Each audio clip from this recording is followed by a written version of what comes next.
And we are live. Apologies, everyone, but I ran to the community center, but there was nobody there, so I came back. Glad you joined. Thanks so much for joining, Chris, as a new member. Again, I'm going to double check with you, Deb, that we are now recording. All right, thank you very much. So good evening and welcome to the October 4th Design Commission regular hybrid meeting. It is now 6:05 on October 4th, and the design is now in session. I am Anthony Perez, and the Design Commission Vice Chair, and today's Design Commission is being brought to you using video conferencing technology provided by Zoom. The Zoom video of this meeting is being broadcast live via Zoom and will be uploaded to the city's YouTube channel. Planning Manager Ryan Harriman and other staff members are participating in tonight's meeting remotely, as are the rest of us. Public audience members are listening to the meeting by telephone using Zoom teleconferencing application and joining in person at the Mercer Island Community Event Center. I think that's correct. I think everybody's remote. Welcome to you all. It has been a while since obviously we have a couple of new faces, and we will try to make this process as easy and direct as we possibly can. Before we get started, we do need to set up a roll call. So commission members, please ensure that your microphones are on and ready for roll call. And then Deb, if you could please call roll. Thank you. Vice Chair Perez. Present. Commissioner Megan Atkinson. Present. Commissioner Tracy Grandbois. Present. Commissioner Claire McPherson. Present. Commissioner Christopher Patano. Present. Thank you. And I show that Chair Suzanne Czar and Commissioner Catherine Ledigan have requested excused absences. Okay. Thank you very much. For this meeting, we're utilizing the Zoom platform, which we talked about earlier, and obviously through Zoom, if anybody needs to be recognized, please indicate so with the Zoom raise hand, and I'll do the best that I can to recognize you as needed in this process. Our first item on the agenda is appearances, and this is the opportunity for anyone to speak to the commission. However, if you wish to speak to the public hearing for file number DSR 22014, kindly wait until we address that item under regular business. It should only be a few minutes. Deb, is there anyone who signed up for appearances today? No, sir. As of 4 o'clock, we have not had anyone request to speak. Okay, thank you very much. The first item of business is to review and consider approving the November 2nd, 2022, almost 11 months ago, or just over 11 months ago. Commissioners, may I have a motion to approve the minutes for the November 2nd, 2022 meeting? I make a motion to approve the minutes from the November 2022 meeting. Second. Thank you. There's a motion by Commissioner Atkinson and a second by Commissioner Patano.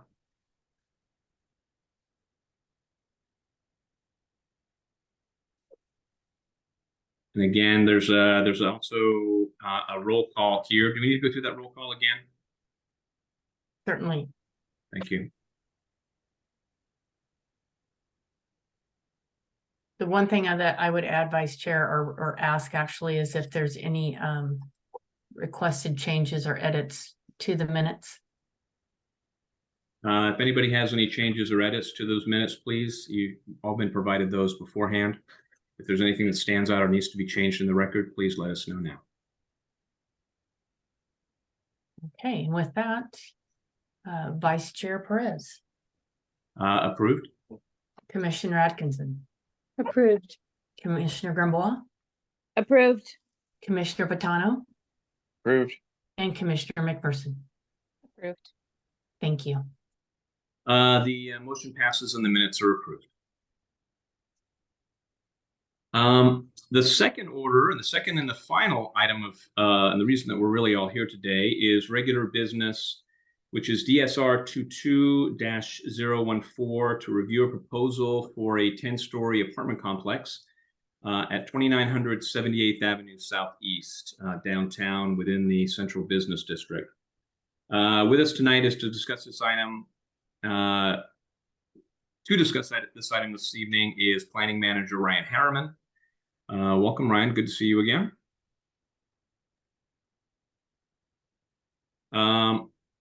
So what we're going to do is we're going to go and start working with the director's report.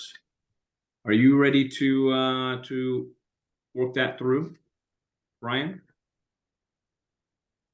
Oh, sorry, I can't hear you. You're on mute.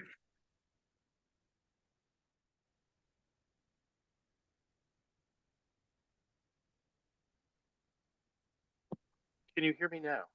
Yes. Thank you. The joys of technology. Sometimes it wants to work, sometimes it doesn't. Thank you, Vice Chair Perez. Ryan Harriman, Planning Manager here with the City of Mercer Island. This evening we have a study session.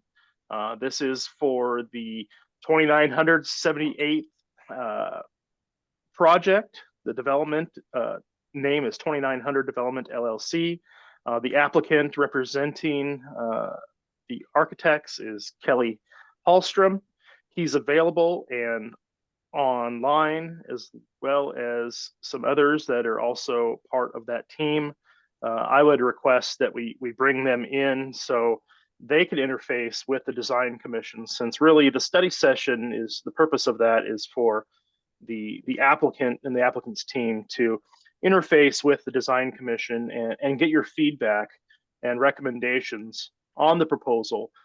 That way, if there's anything that needs to be adjusted, they can take those recommendations back either to another study session or bring them forward to the actual public hearing. Just wanted to clarify one thing. There is no public hearing tonight for a study session. As mentioned earlier, this is, like I said, simply a moment for the applicant and the commissioners to interface and work through some of the details of the proposal. So Deb, if we can add those folks, I know Kelly and Schuler. There we go. Right. We also have an Andre. Does that look familiar? No, but we can ask Kelly. Kelly, is Andre part of your team? Yes, he is. Okay. Let's go ahead and add Andre. For the record, Ryan, I'd just like to say that the error regarding the public hearing was my doing. It was in the script, and I neglected to remove those words. So my apologies, Vice Chair Perez. I appreciate your grace. Of course. You know, we're a little rusty at this sometimes, and especially having some time off, we have to get used to how this works because we have a whole bunch of these coming up here soon.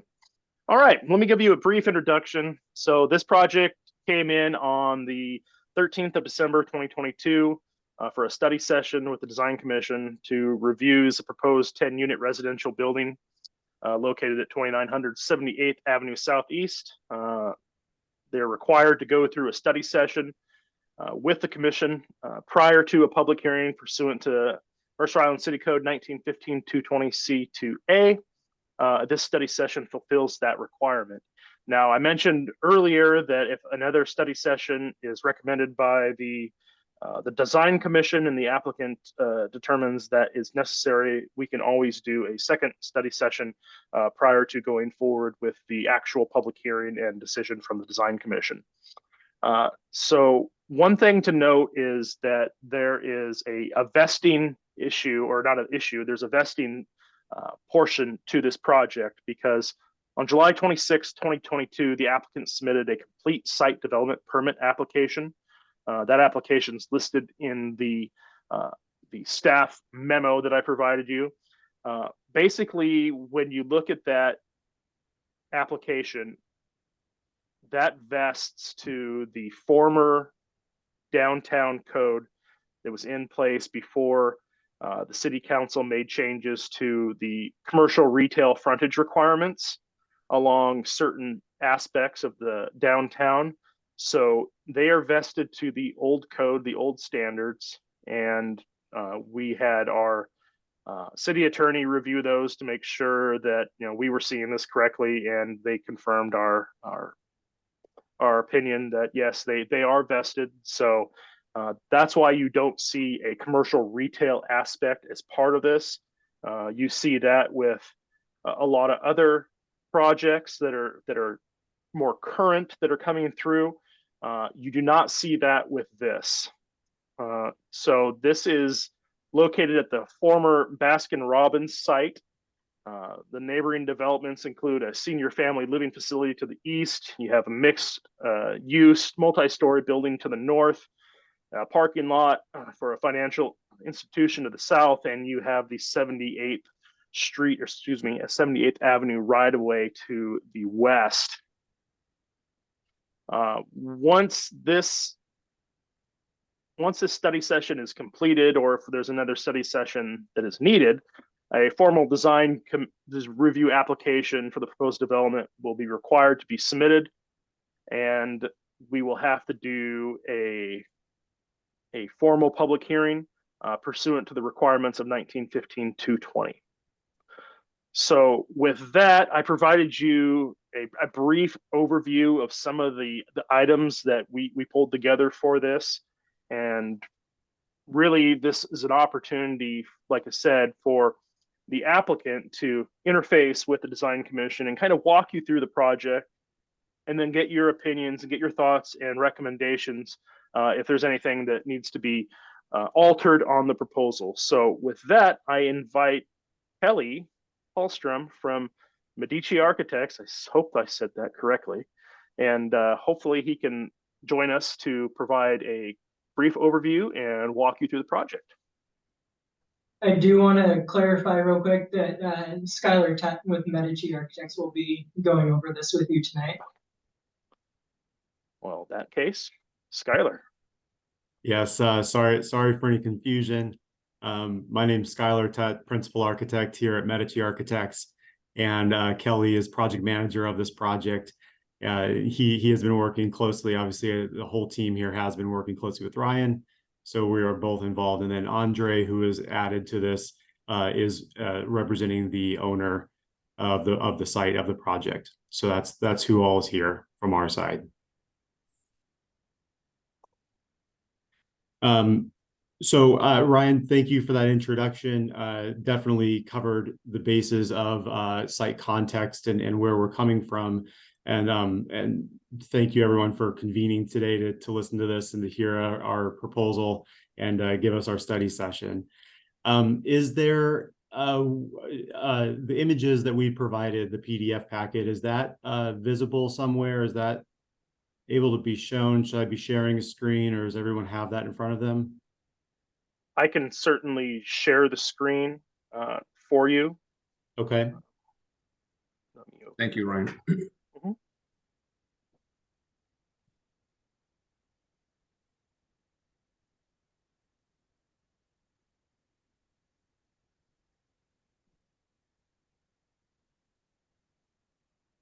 I assume you can see this. Now we can. Now. I'm going to make it a full screen. That way. There we go. All right, Skylar, I'm going to turn it over to you. You can walk us through this and just let me know when you want me to flip the page. Perfect. Thank you.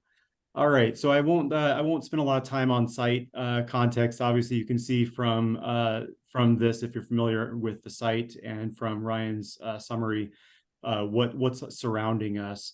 I will just note that we have this property is half a mile walk from the Park and Ride to the north, and a quarter-mile walk down to Mercer Park. So it's in a great location for walkability. Obviously, a highly desirable place to be living, and obviously fitting within the context of this neighborhood. This existing site does not have any vegetation. There's actually nothing on site but parking and this Baskin Robbins. There's very little slope to site. It's a pretty flat site, very little slope up to the back, to the east, down to the street. So our goal here is to fit within the goals of the comprehensive plan. And that is that the town center shall provide a range of retail, office, and residential opportunities. This area is obviously prime for that. Having a goal of a mix of residential housing opportunities in and around the town center is an important element. So our proposal here is actually a 4-story, I think it was mentioned earlier, a 10-story, but a 4-story building, 3 stories of residential units, rental apartment style units, stacked units, and providing, you know, some of that diversity. I know that the building next to us is a condo, and there's other developments going up around us. We are trying to enhance and expand the pedestrian walkway along 78th Avenue Southeast and actually provide public open space within our site that connects to that pedestrian walkway and sidewalk, expanded sidewalk. And then trying to respond to changes in the demographic. Again, as mentioned, we're half a mile from the park and ride. We're 1/4 mile from the park. So we're kind of in a prime spot here to be responding to the needs of younger occupants, older occupants, families, all of that with our proposal. I think next sheet.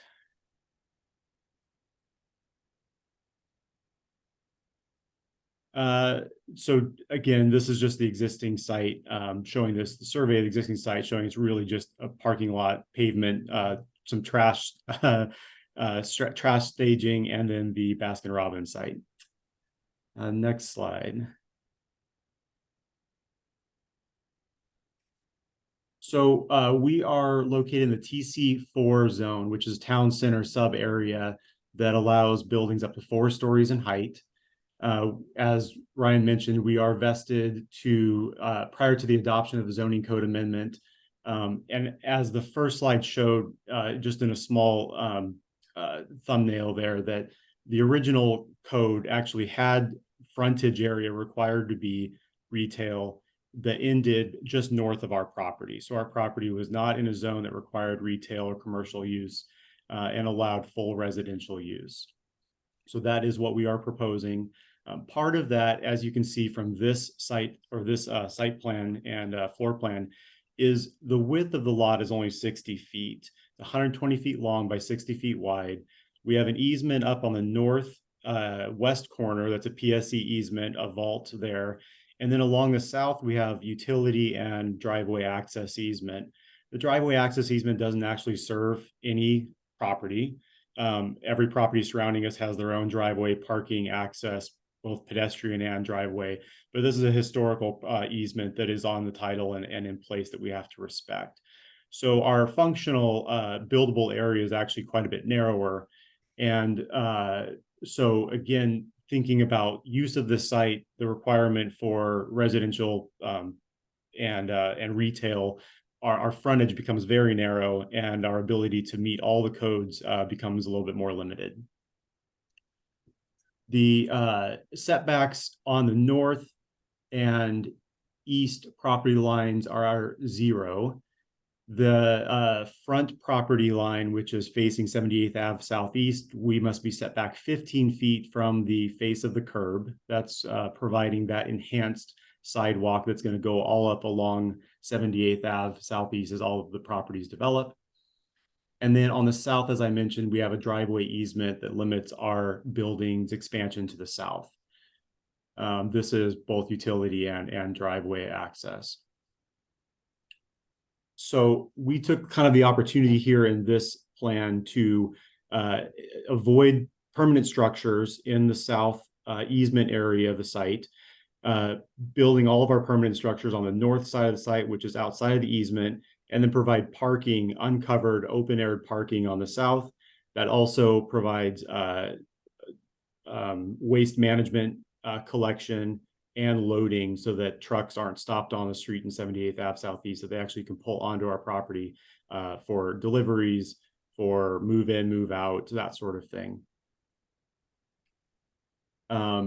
The right-of-way improvements, everything there on the front, that 15-foot strip, this is widening that existing sidewalk to 15 feet. This is meeting all of the Mercer Island Town Center streetscape manual requirements, including street lighting and street signs.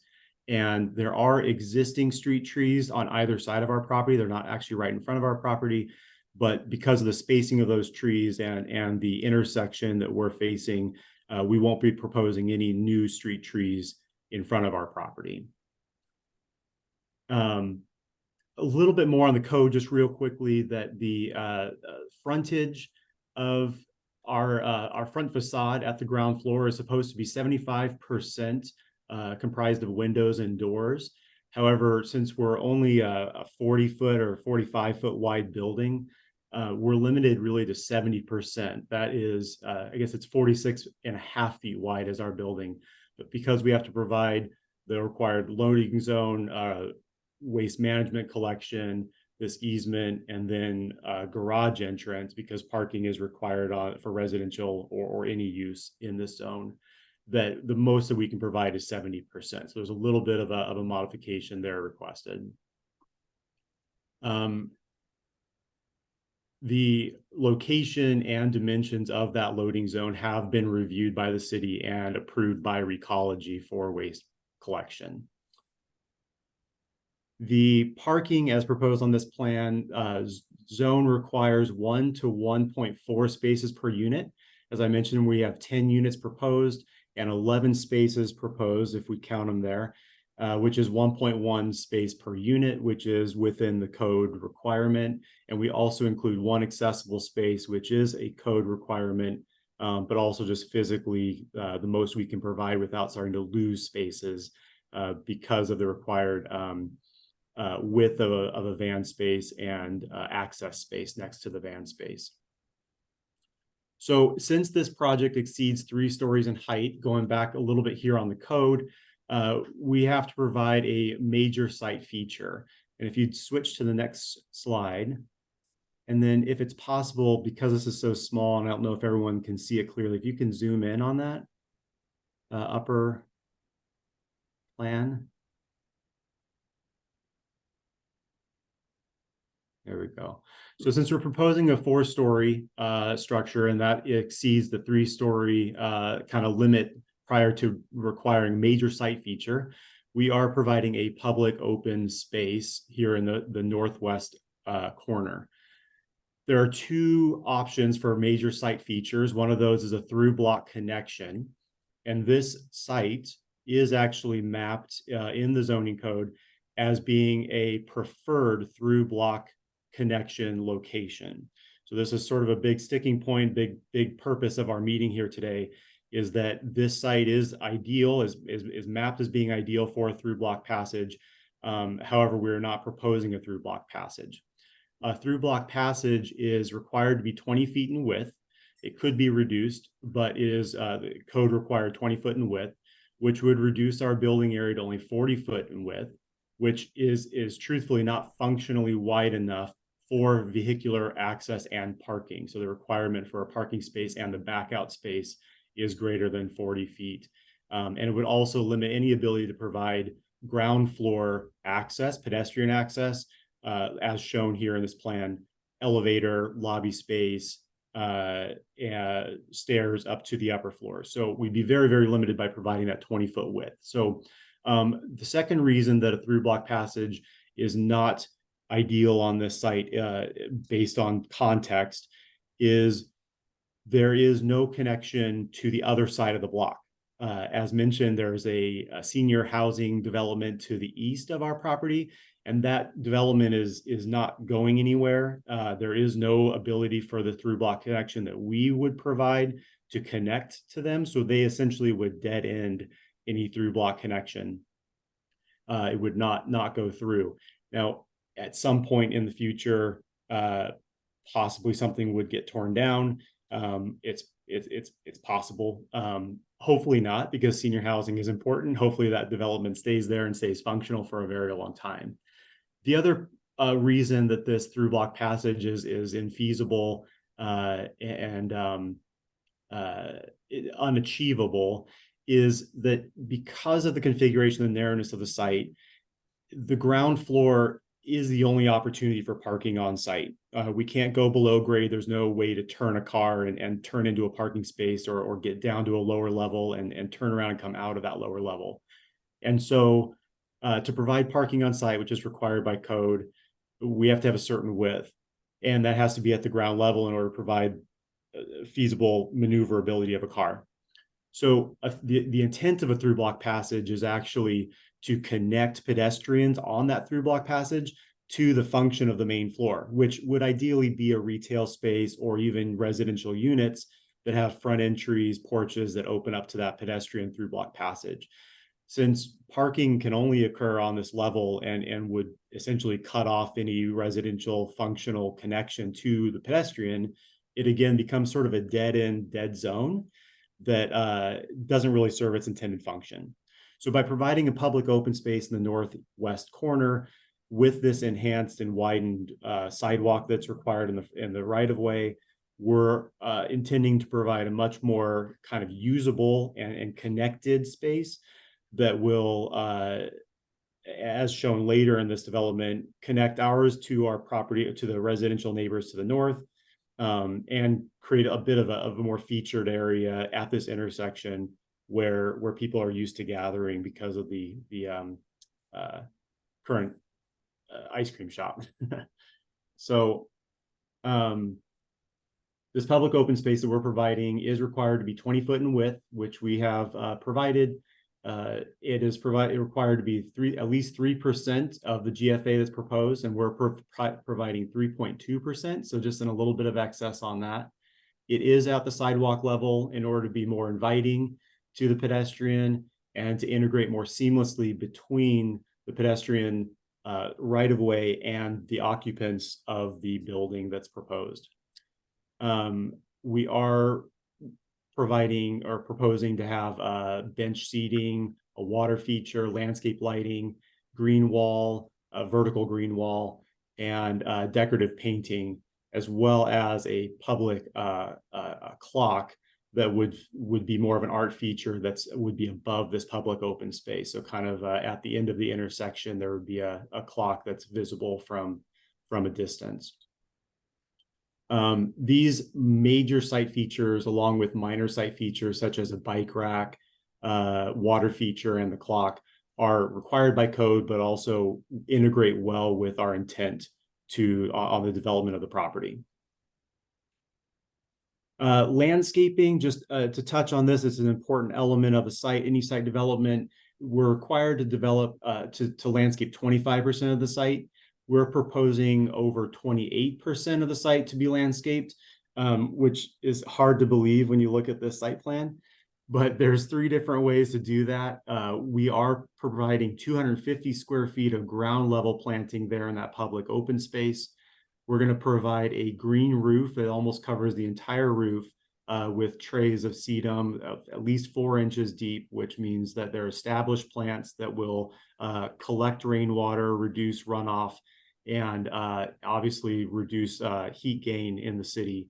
3,250 square feet plus or minus there of sedum trays on the roof, and then also this green wall, which all of that combined will exceed the 25% requirement of the landscaping. So lots of green on this site, even if it's a relatively limited footprint of green that's there on the ground. The base zoning height is 27 foot and 2 stories, but as this TC4 allows 4 stories, in order to get that 4 stories and maximum 51 foot height, we have to provide 10% affordable housing, which of course we're happy to do, and a public open space along 78th, which we previously talked about. So those things being provided allow us to increase our height to 4 stories and 51 foot max. To note, the building next to us is a 6-story building, 5 stories of residential units, and 1 story of mixed-use retail and parking. Code requires a daylight plane. So that's what this diagram is explaining here, is that the code requires this 45-degree angle daylight plane anywhere 25 foot above the street level. There is a debit and credit averaging that can be used in order to better suit the layout of the site or layout of the building. What we're showing here is that instead of providing this 45-degree angle, this daylight plane above 25 feet, as the diagrams on the left show, the orange section is what we would call a debit, an area that we are taking away from that daylight plane. And then the green shows a credit. So the credit that we're giving back to the open space, this is the space adjacent to our neighbors to the north, our residential neighbors to the north, and above the common open space is 17,000 cubic feet. And the debit that we're requesting is just less than 10,000 square feet. So we're not significantly negatively impacting this daylight plane by not providing it. There's only a small portion of the building that doesn't comply, but in exchange, we're giving a very significant area of vertical openness there on the northwest corner of our building by stepping back that section of the building. I think that is this sheet. If you go to the next sheet. Quickly, just to kind of run through, we're proposing a 4-story building, as I've mentioned, 10 stacked apartment buildings over parking. The ground floor is type 1A residential. It's a parking garage, it's a 1-story parking garage. And then the 3 stories above it are 5B residential. So just construction type, something that will come up under our review. So we want to make sure it's clear that we are providing that. The proposed apartments are a mix of sizes. We have 1 bedrooms, we have 1 bedroom with den, 2 bedroom, and 2 bedroom with den. So really 4 different apartment types going to be composing those 10 apartment offerings. The ground floor, as you can see, is really mostly parking. Part of it is open, uncovered parking. Part of it is covered parking.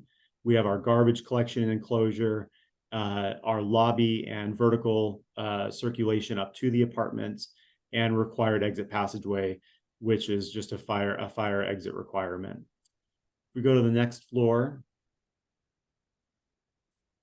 we have 3 residential units. I don't think we need to go into the detail of this, but again, as mentioned, this is a mixture of types of units. Each floor has 1 bedrooms, 2 bedrooms, and 1 bedroom with dens. The second floor, if you go to the next page, is the same. The third floor is a little bit different in offering those 2-bedroom with office spaces, with den spaces. So both these units on the top are a little bit larger and providing an extra den space on top of those 2 bedrooms, 2 bathrooms. And every unit does get outdoor space, a deck space, which you'll see on the exterior design, helps with the modulation, softening the facade and creating some interest. And if you go to the exterior, roof plan, which is the green roof, really all that is explaining. And then we also have mechanical up top, which will be screened from view. Okay, and the exterior, and actually, if you wouldn't mind, Ryan, sorry, this is kind of a little bit, if you go to the very last sheet, I feel like we might be able to talk big picture here on the last sheet, as it's one more sheet. There we go. So here's a proposal. As you can see, again, we've got 2 significantly vertical massings, one proud, one recessed, when we talk about that debit and credit of the daylight plane. The cantilevered mass stacks the upper floors, that's 27 feet wide. The major second massing that's in the back, that's the entryway, is 30-foot recess from the right-of-way and is 20 feet wide. So it's a little bit narrower than the part that projects, but it is significantly set back, which creates that large public open space in front of the sidewalk.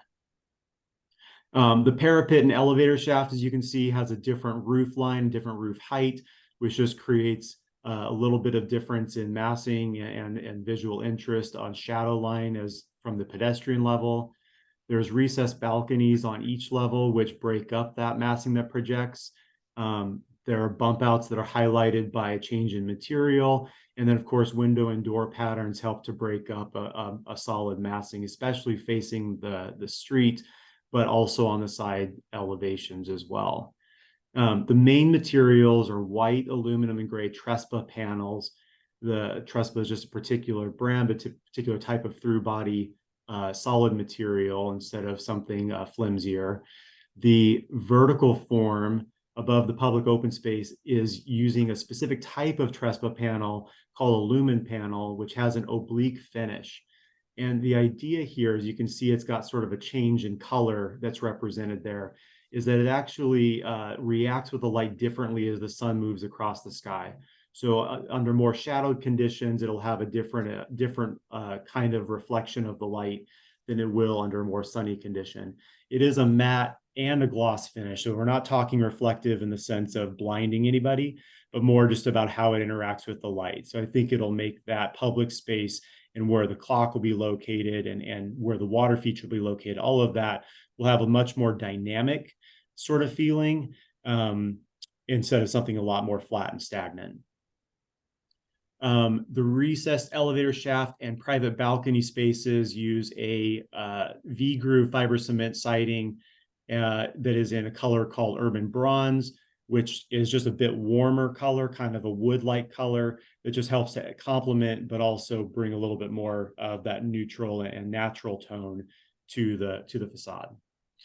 The slanted columns underneath the cantilever that sort of bracket the entryway to the garage are really obviously structural, but are trying to be a little bit more playful with the pedestrian level instead of being rigid and imposing. They're thinner, but by doubling them up and creating them in this sort of angled fashion, we're doing the work of something much bulkier and much heavier, which will hopefully keep that pedestrian level feeling more open and inviting. All sides of the building were taken into consideration here. On the portions that are not so visible for the public, that would be the north side and the south side, which you see on the left hand side, or I'm sorry, right hand. Here are my left and rights. On the right hand side, we have taken those areas into consideration as well. So the amount of windows that we can have on those sides is unfortunately limited because of the distance from the setbacks. That's a building code requirement that we can't have all glass on that side, which is great for privacy as well. But it also means we have to be a little bit more creative in how we create interest on that side. On the south side, we have balconies.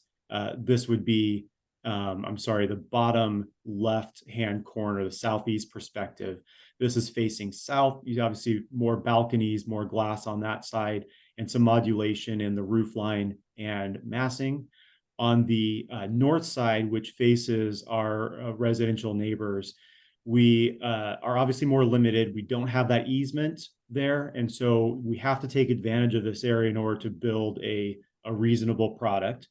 But we have set that back 3 feet from the property line, which allows construction and maintenance without interfering or crossing onto the neighboring property. It also allows us to have a little bit more openings and a little bit more modulation in our facade. So it's not going to be quite so imposing. It creates greater distance from their facade to our facade versus us building right up to the property line, which the building code would allow. And hopefully thereby also brings in more light. As mentioned, their structure is 6 stories tall, ours is 4 stories tall. So by default already, they are going to get more light just by us not being as tall up to the 51 foot that we could be by potentially being an extra story tall or at least having taller floor heights. So we tried to keep that in mind as best we could based on the limitations of the site. So I think that's kind of a good summary of the proposal here, of all the codes that we were up against, all of the slight modifications that we're requesting. We're hoping here to provide that diversity of residential housing options, create improved public and enhanced and dynamic public open space, and obviously respect and respond to the intent of the comprehensive plan and the land use codes. I think with that, I will pause my description. Thank you very much. And I'm sorry if I'm mispronouncing it. It is Schuyler, right? Skylar, like with a K. Schuyler. Okay, Yeah. Schuyler. Thank you very much, Schuyler. for the presentation. Obviously, this is a lot of constraints on this site, going this high with a fairly narrow lot, even before you have the right of way. I have a number of questions that I would like to ask, but I don't want to lead this off at this point. Is there any way, Planning Manager Ryan, is there, reading through some of the reports that we have on our end, that was part of the distribution associated with this, there are a couple of things that have to do with perhaps even exiting and exit stairs. Is that something?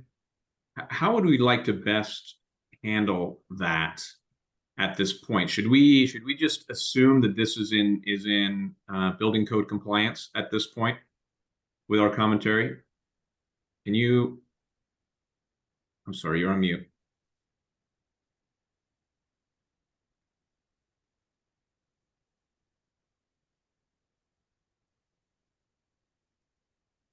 I believe I am buying a new headset tomorrow. I can hear you. All right. So my recommendation, Vice Chair Perez, would be I could share the document and share my screen. That way you could go through those. When we received the letter from the building division, the planning division wasn't aware that this letter existed until recently. Okay. We provided it to the applicant recently, and they were going to possibly discuss some of those options or some of those things with the commission, because certainly some of the items that were brought up in that letter or in that memo would potentially impact the design. So my recommendation would be to bring up the letter, have you folks discuss it, and then continue on with the questions that you may have. To me, that makes sense. Just want to make sure that what we're reviewing is going to be a fair representation, and at the same time, too, I don't want to get derailed in that. I certainly want to give some feedback and want to be able to first invite the other commissioners to have feedback, and then I certainly have some feedback too. But would it be possible to proceed in such a way that we think about this as sort of a little bit of an adjunct portion of this conversation associated with the design review, and just use it as a foundational item as we're doing our consideration? I'd like to see if we could constrain this to somewhere in the neighborhood of 5 to 10 minutes, if possible. It's your meeting, commission. You decide what you would like to do. Okay. What I'd like to do is if it's okay with the other commissioners, unless somebody has an objection, that's what I propose we do at this point, just to kind of give some good foundation.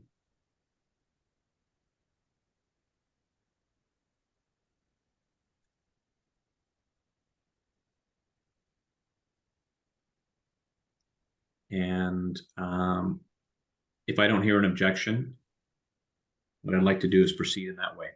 Ryan.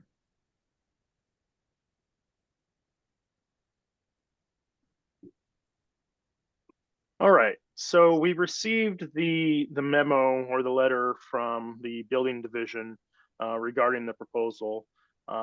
There was a review with an emphasis on the construction code requirements, which may affect the exterior presentation of the development.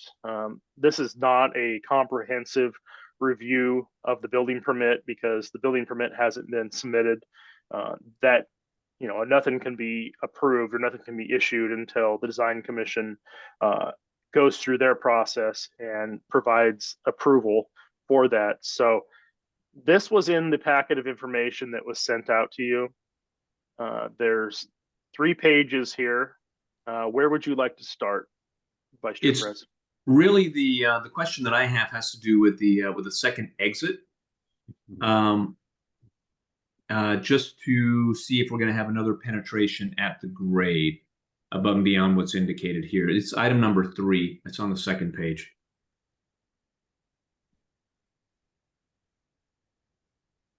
So I don't know if I'm welcome to just speak to this, or if you'd like to structure a question. Well, yes, I would consider this somewhat an open forum. You know, again, as we're doing a planning session, or we talk about this as contribution from the design commission. Deb, unless you object, what I believe that the applicant can discuss at any point. I see this as more of a back and forth rather than a very formal hearing at this particular point. Vice Chair, I don't have an objection. I would just like to ask that when the architects speak, if they could please introduce themselves by name, because we don't have them on video and their names don't show up automatically when they're speaking. It just helps for the record if somebody's listening to it later, they know who's speaking. Perfect. Thank you. Okay, So, then Skylar Tutt, Medici Architects. So the issue of a second exit and egress, accessible route, et cetera, these topics mentioned the Washington State Building Code 1007, which does state that for any building 4 stories or taller, 2 exits are required. However, there is a code 510, which speaks to multi-use buildings, we'll call it, where the ground level is a parking area separated by 3-hour horizontal assembly with residential above it. We only are 3 stories of residential units and 3 stories of residential units with 4 or less units per floor only are allowed to have 1 exit. That exit is a rated vertical exit, meaning that once you reach the stairs or the elevator, really the stairs, but the elevator is protected as well, that you are outside of the danger of your unit's fire, your floor's fire. And then we're measuring the dimension from, to get out of the building from there. So I think this is something that is solvable by code without adding a second exit. That's our stance at the moment. And we haven't had an opportunity to discuss this further with the building department to show our code study and how we would apply that. Okay. All right. Very good. Thank you very much. Again, my intention at this point is just to make sure that we're reviewing a code compliant presentation and a code compliant building code, IBC code compliant presentation. And I think what you're saying at this point, the intention and the trajectory is saying that it will be code compliant based on your interpretation at this point. Correct. Okay, thank you. The other issue that I had, if we could kind of go down further in this, has to do with the elevator penthouse. And then I'm trying to connect that back to accessibility for the green roof. Can you discuss that also, Skylar, please? Sure. Again, Skylar with Medici Architects. There are this one again, I unfortunately don't have fully solved. There are a couple of different avenues that we would pursue here. Accessible roof. This is not a public roof. This is not meant to be an amenity space, something that all occupants of the building would have access to at leisure. And so the building code speaks specifically for maintenance purposes, that the requirements for roof access are more limited and not required to be accessible by the term of, say, for differently abled individuals. So elevator access, okay. Right. So that's part 1. Part 2 of that would be that there are appurtenances that are allowed to exceed the maximum height. Again, I apologize, but I don't have the full list of what those dimensional requirements are. I know that on our plan, we've shown the maximum height of those appurtenances, and that's quite a bit higher than what we're proposing. And so if for some reason access to the roof was required to exceed, we would also look to those appurtenance allowances. Okay. All right, I'm satisfied with that too. Other commissioners, do you have any input or any questions regarding the report coming back from the building department? This is Commissioner Grambois. Would the applicant please address number 8, 14, and 16 in the document provided? Yes, again, Skylar with Medici Architects. 8, so this is an S classification, not a U classification. A U classification occupancy, as noted in item 8, is a private garage, meaning for a single family home most commonly. And you could have 1,000 square foot single family home if you had enough cars. This is a public parking garage, which is an S2 occupancy, which is low hazard. And so an S2 occupancy can either be open or closed or enclosed. We intended ours to be open, meaning that more of the perimeter is open than enclosed. And the only difference between open and enclosed is just ventilation. We would have to provide mechanical ventilation versus passive ventilation to be sure that buildup and fumes, and if smoke were to fill the space, that it would be vented properly. But it will not necessarily impact the allowed height of the building, the accessibility of the building, or the number of units, anything functional about the building. It would just be a nuance in how we design it. And I'm sorry, the other numbers were 14 and 16. 14. Yes. So this will change. We will have to change this. We would agree that the stair exit enclosure passes through unoccupied mechanical space. And you said 15 or 16?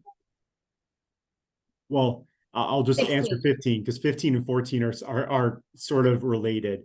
What we would do, how we would solve this concern is just remove the connection to the mechanical room from the interior of the building to be from the garage, which from a mechanical space is acceptable in the building code.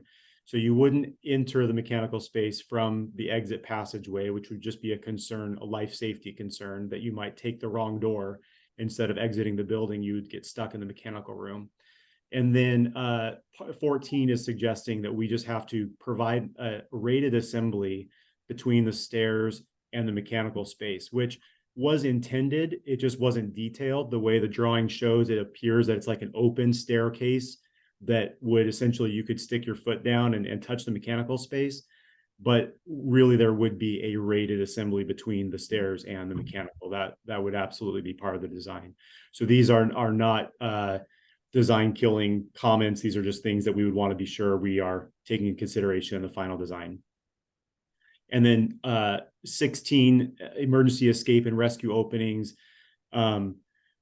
Again, bedrooms, spaces for building or residential buildings with floors that contain 4 or less residential units typically will include emergency egress, windows that can be accessed from a fire department ladder is really the intent of that.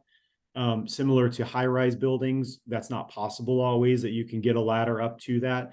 And so it really comes down to a rated assembly and sprinklering of those units so that they have access to fresh air, they have access to light, they have access to rescue. But in the case that rescue cannot occur, fire sprinklers and rated assemblies between units protect the occupants from danger.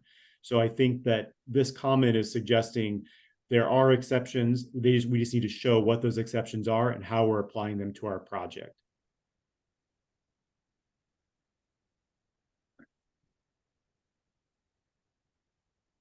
Okay, very good. Thank you, Skylar.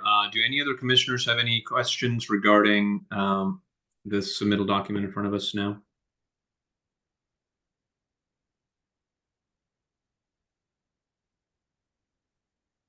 Okay, without hearing any other questions or concerns, what I would offer is we shift our attention back to the documentation associated with the submittal, and I'd like to like to open up the floor for comments associated with the submittal.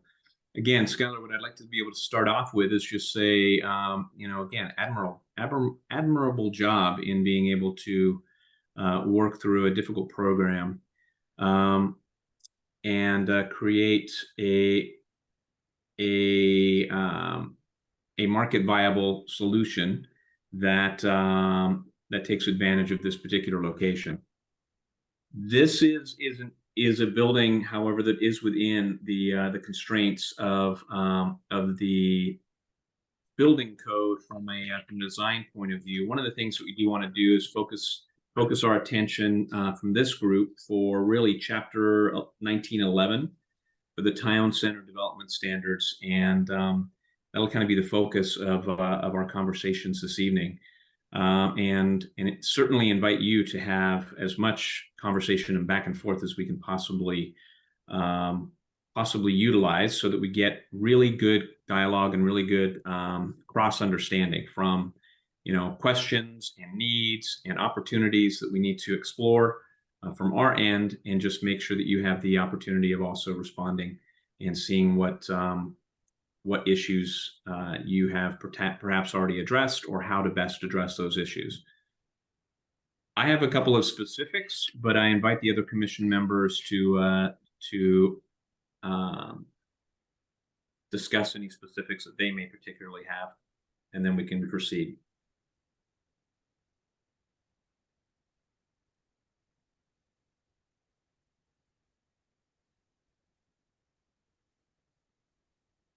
Hearing none. What I'd like, I'm sorry. Sorry, this is Commissioner Grambois. Is there going to be any sort of format, or just free for all, anybody goes? Well, I think we should do this in an organized way. We really have to do this in an organized way, so that we're addressing items one at a time, and then we would discuss those items in a collaborative way, respectful way, and we make sure that we get input associated with the architect. So what I might offer is that we think about this really from the way that the design standards are approaching this, and thinking about this from a pedestrian point of view in a really in a key location within the city of Mercer Island downtown. So if we can kind of, when we have commentary, if we can refer back to specific sections in the code, that would be very helpful. And then we can use that as a platform to build commentary upon. So do you propose just going by section in the staff report, or somebody just brings up a topic and then we discuss that topic? Point in time. I think we should probably, my thought would be we would follow the staff report. I think that's probably a good way to go through. Okay.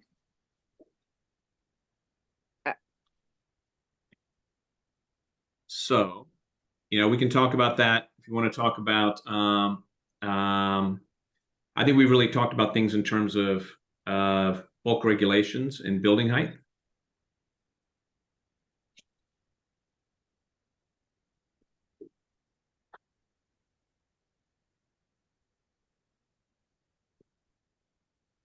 Like, we've handled the sub areas. Again, to the satisfaction. Was there anything in 11.015 that was referenced in the building letter as far as stories and identifying the garage as the first story? Was that addressed to satisfaction, or we're assuming will come to code outside of this venue? I suppose that was a question for potentially planning manager Ryan. I was just going to say exactly the same thing. I think I need to defer back to the city on that. Ryan is muted. I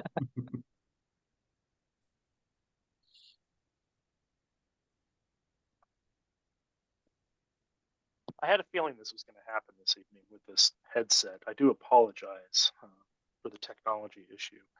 The letter that was provided by the building division, as I mentioned before, was provided to the applicant fairly recently.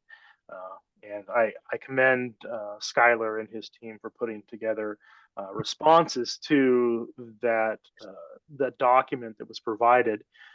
I could pull that one up again and we can take a look at it. I don't recall just off the top of my head if there was something in there specifically that referenced the garage as being a first story or not. Commissioner McPherson, did you have a specific section you wanted to go through? I think it might have been 2. Yeah, something about the garage as the first story. So I perhaps what has already been addressed as far as the numbering is not an issue anymore. I just wasn't quite clear about the reference back to Mercer Island Code 19 for our purposes. So if I can jump in here, Vice Chair Yes, Perez, basically what this is a review that was done by the building division to provide an overview of the major aspects they saw and wanted to get in front of this commission before the applicant proceeded with making any changes as required by this letter, if necessary, and any changes that are required by the design commission. So if the applicant is of the opinion that their proposal is meeting the code and saying that the first story is a garage, not necessarily a livable story, or however the applicant would like to deem that, they are more than welcome to work that out with the building division, so long as it does not impact the design and we have to come back and do it again. Okay. Skylar, you're more than welcome to opine on that if you would like, sir. Sure, Skylar with Medici Architects. I will just comment, because we're looking at 1911-015 and item 2 here on the building department's review. I'll state we are a 4-story building for zoning purposes. It is not more than 4 stories. It is 1, 2, 3, 4 levels of a physical floor that you stand on. But for purposes of building code, how that's measured for life safety, egress, access, etc., is different. So yes, it is critical that we, in order to move forward, in whether in subsequent meetings, prove with that building code reference that what we are providing meets code. But I do not see it as in conflict with the zoning code. that is clear to me. Do any of the other commissioners have any other items that they want to, are they clear on that particular point? Or comfortable with that particular point in order to proceed with the study session? Yes, I think we can go back to staff recommendation, please. Thank you. Okay, so I'm looking at the staff report, which DSR 22014. I'm looking at it. There we go. Exactly. So from my point of view, the town center sub areas has been handled. Land use has been handled. You know, we know that we have a land use in the TC0 or TC4 category. Bulk regulations in terms of allowable height, all of that feels like it's been addressed. And affordable housing, thank you very much, Skylar, for noting that. Again, I think you have a 10-unit complex, and one of those units obviously hits the 10% requirement. Green building standards noted in the code. You didn't talk about green building standards, but again, that's somewhat outside of the purview of the Design Commission. Is there anything you'd like to add, just simply for the record? Sure, Skylar with Medici Architects. Yes, we will be at least built green 4-star as required by code, but also as is the standard of construction these days. Okay. Thank you very much. I think that brings us to the site design aspect, which I'd like to spend a little bit of time on, with the permission of the other design commissioners. Maybe I can sort of lead off with some of these conversation points, and then we can talk about them as we see fit, and kind of bat the conversation around on the commissioner side and pulling in the architect as needed. The site design area, obviously there's 3 minor site features that have been talked about. Thank you very much for describing them. One of the things that I do want to address is there is a requirement for under site design in 1911-060, section B2, public open space. And can you help me understand, Skylar, why the green area that you have on the grade at the front of the building on the north, the north west corner of the property is positioned in such a way that it feels very private. Looking at it in plan, there's hedgerows. Thank you. Let's see if we can look at a plan. Getting there. There we go. Yeah. I'm starting to see it there. One more and then zoom in. There we go. Thank you. Feels like there's a landscaping division between the PSE easement and the building. It seems very sort of hemmed in. Yes, it is public, but it feels like it's a private amenity more than a public amenity, and that's a fairly subtle distinction. But can you describe that? Why does this feel as private as it does, and why is it not more of a sort of an open celebration to the sidewalk? Knowing that it's the only green space that you really have here. Sure. I honestly, I think that part of the driver to that was this PSE easement, because that is not, it's an easement. It's not something we can landscape. And so trying to bring in the green and the landscaping in a substantial way that's both visible, tangible, et cetera, having it snake around between the PSE easement, which we can't touch, and the public open space, which we can touch. That was sort of the intention here. The alternative is moving that landscaping closer to the lobby, which would certainly create a more open public space that is disconnected from the units, the residential units. So maybe the answer here is something more balanced between the two. We have to consider the green space. We have to consider what we can plant in this area, but I don't want to close off and make it feel like the entry to the apartment building is uninviting and disconnected, because I think having a public forum and a connected forum is really important between the occupants and the passerbys. So yeah, I guess I would partially understand where you're coming from, and that it feels like a hedge. It feels like we're actually creating a secret garden that nobody knows about. I think there is also a landscape plan or a landscape legend there that talks about the size of those shrubs. And so I think visually it's on the right-hand side a little bit there. Yeah. Visually, we are not disconnected. We may just be sort of physically, like it's not a 20-foot wide walkway onto the public space, right? That's kind of the disconnect here. I think visually we are connected, but physically we feel disconnected. But that was the intent there, was just trying to create a public space that was connected to the lobby and not disconnected from the lobby. But I'm open to the suggestion that it should be more connected to public and less connected to or find a better balance between the two. Yes, Megan, I'm sorry. I keep forgetting that the hands, I actually asked for the hands to go up, and I'm expecting people will jump in. Please, Megan, I'm sorry, Commissioner Atkinson, if you comment on this area.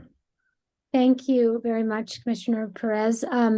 Yeah, my comment exactly mirrors what Commissioner Perez said, Vice Chair Perez. I do feel that for such a small space, that the thing to do would be to open it up. Maybe where that bench area is, that whole part becomes open, so the walkway is a wide opening, and then the vegetation could flank both sides potentially. That was what I was thinking.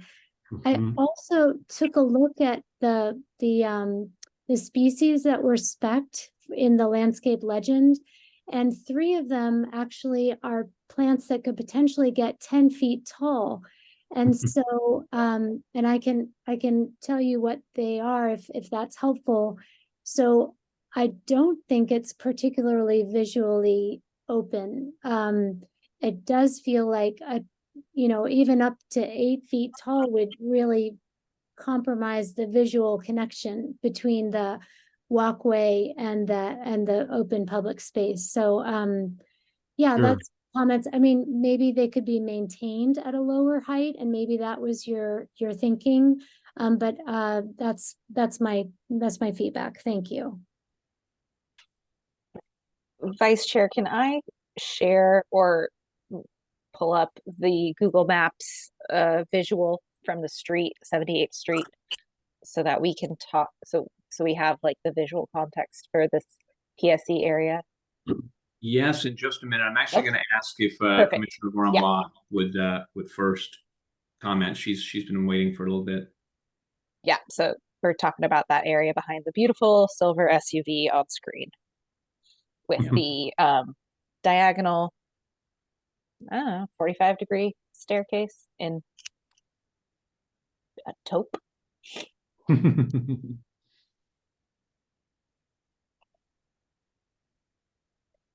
Yeah. Commissioner Grandpa, yeah, please go ahead. Oh, so I guess I am still not on board with the open space as opposed to the through block connection. Figure 7 in 1911-060 contemplates a through block connection on the south side of this property. And the Design Commission has previously addressed this issue twice with previous applicants. Applicant requested to have the through block connection split between the adjoining property owners, so 10 feet on one side of the property, 10 feet on the other. That was denied. The same applicant then requested to have the through block connection narrowed partially by 2 feet for part of the through block connection. That was denied. We previously approved the Xinhua project, and they took all of the burden of the through block connection. So we need to be aware of the appearance of fairness in the through block connection. I don't agree with the staff report that says due to the small size of the lot, it's not feasible to provide a through block connection. I think there are different design, it can be designed differently so that can be accommodated for.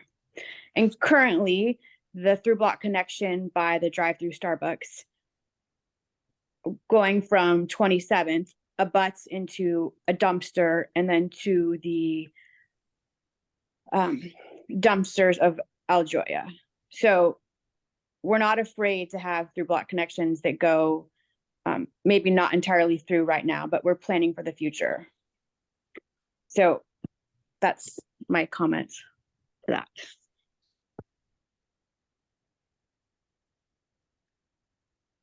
Vice Chair Perez, would it be appropriate for me to provide some commentary on that? Yes, please. I invite the city to comment. So looking at the code, let me minimize some things here so I can actually look at it. The desired or preferred through block connection is actually located to the north of the subject property. Commissioner or Planning Manager, we can't see your screen if you're referencing something.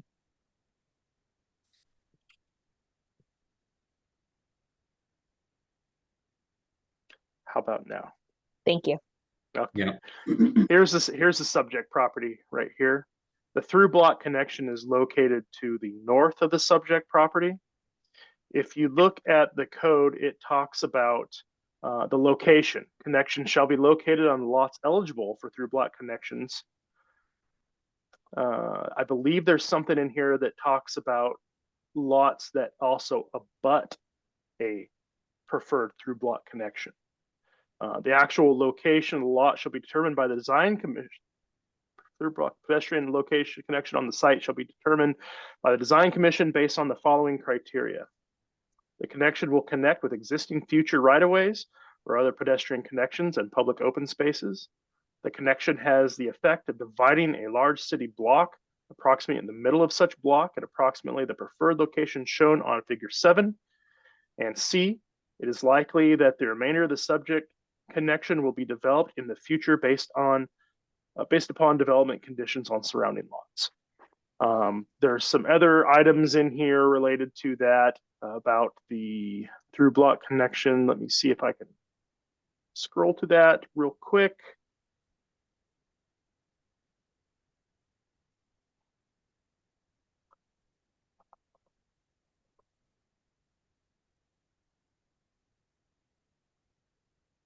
Basically, the through block connection has certain designations that are in the code, and the feasibility lies with the applicant to convince or have the design commission agree with the applicant that the through block connection would not be feasible at the location,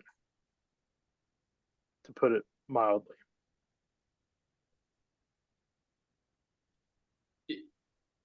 City, is there a, so you're saying that it's entirely open to our interpretation with a preference from the zoning code to allow a through block connection as possible by the applicant? Yeah, I mean, if you look at the design elements right here, the connection shall be the length necessary to provide access between existing right-of-ways, provided, however, that if the applicant does not own all property necessary to make the connection, this option will still be available if an easement is provided to the city for the remainder of the connection. Right now, I don't believe there's an easement provided to the city for the remainder of the connection that is located right here that would connect 78th Avenue Southeast to 80th Avenue Southeast. If the applicant cannot obtain the easement after using best efforts, the city may still approve the connection.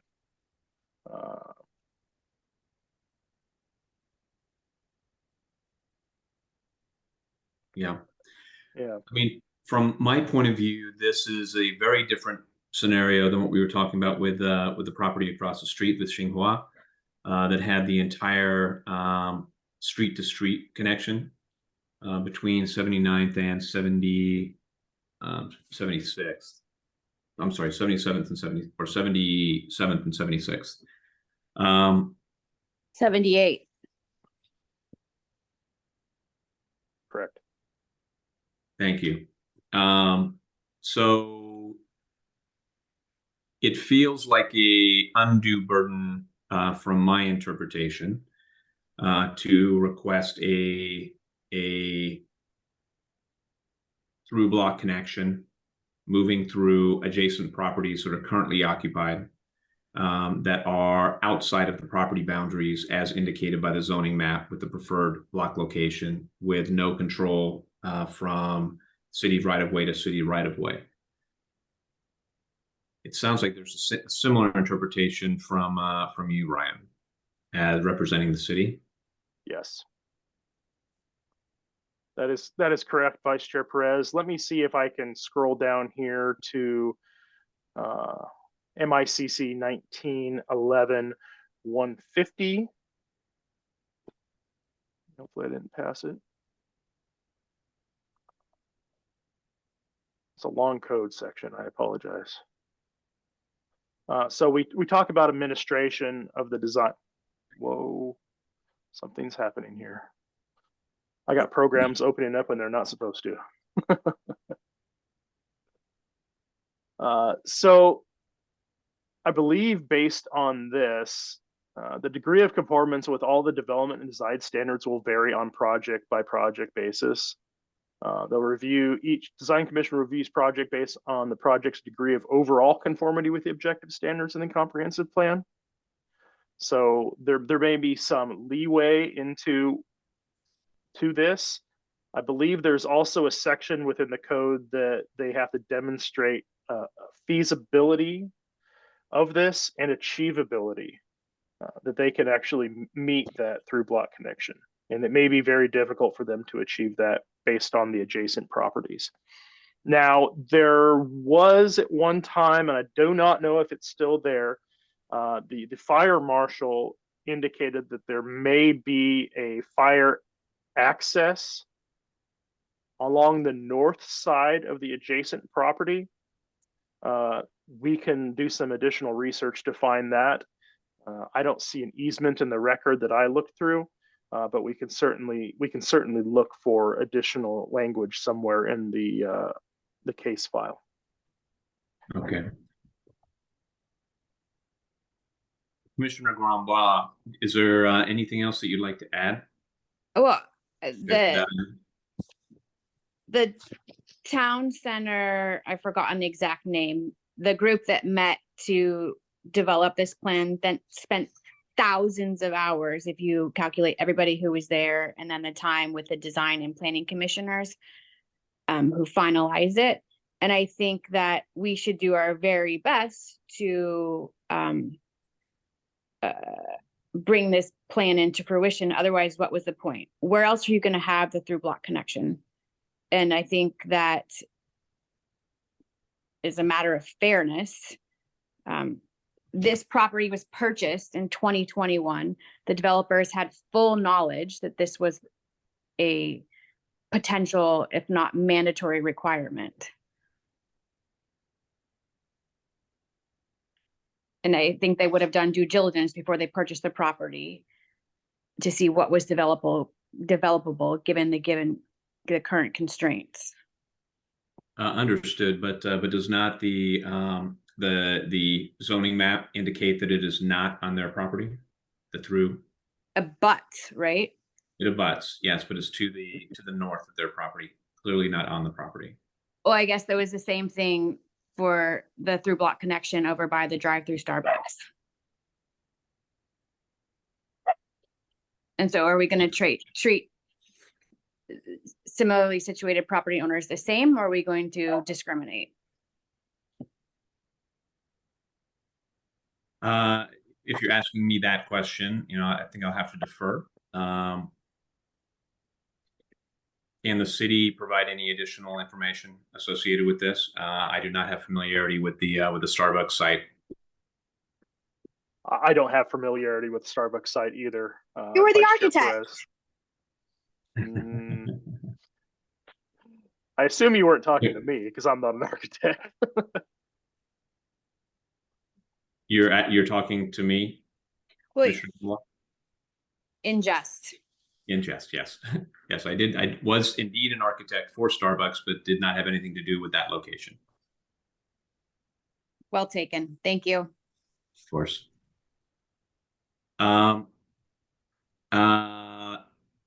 So I think, I think what we should do at this particular point, and again, I'm going to look for procedural requirements. What I'd like to do is make a notation of the concern associated with the through block. I would like to make sure that we have the opportunity to examine the precedent associated with the reference to site, and just see if there is an existing precedent that requires some due consideration that is relevant to this particular applicant.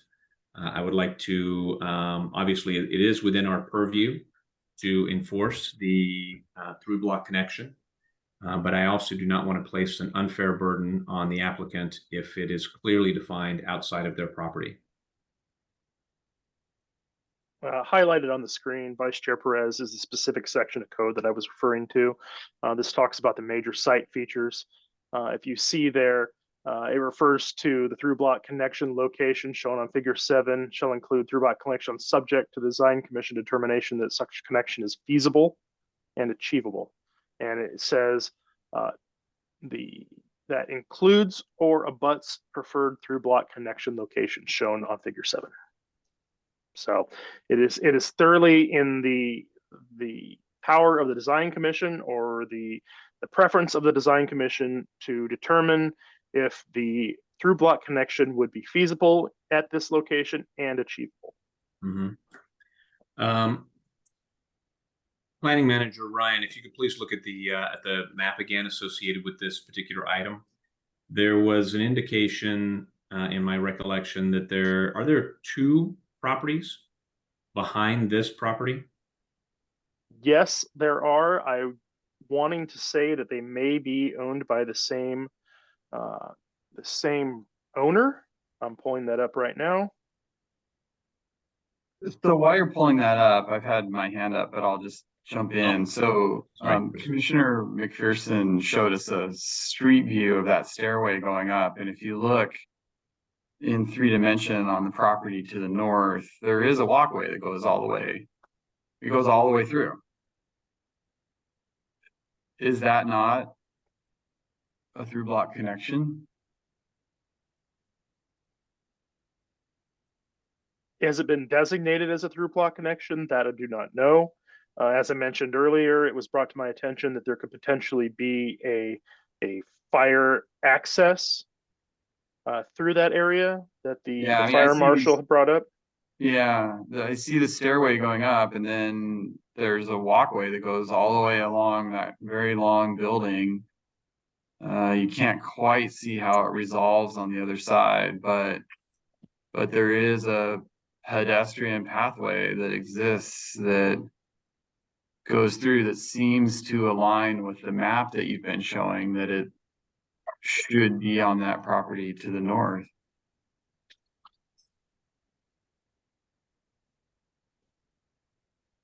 Commissioner, are you talking right here where you're looking?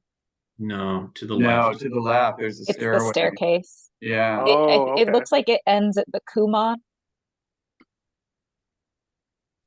It at least gets to the hedgerow that, I mean, I think we can all admit, this is a very weird part of Mercer Island, right? There's little stubby developments kind of all shoehorned in, and I think that that should actually be part of the discussion, because how you deal with these odd conditions is important. If I may, Skylar with Medici Architects, if it's appropriate for me to respond. I would invite some input, yes, from yourself. What I just, this is a very diverse conversation, and there's a lot of aspects to be discussed, and we may not be able to solve the problem here tonight. But I will just mention dimensionally, to be an architect, dimensionally, parking plus back out space, which is functionally required for a vehicle to park on a site, the minimum dimension would be probably 42.5 feet. But ideally it would be 45 feet would be the actual functional dimension for a vehicle to pull into a parking space and back out. And so if we're 60 feet wide and we provide a 20-foot through block passage, we do not have the dimension required for parking.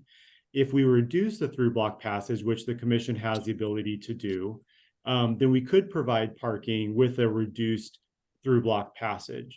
But I just want to note that for any development, whether it's a single story Baskin Robbins or a multi-story apartment building, there is not dimensionally the space available to provide through block passage and parking. So whatever is developed would not be able to provide parking if a through block passage was provided.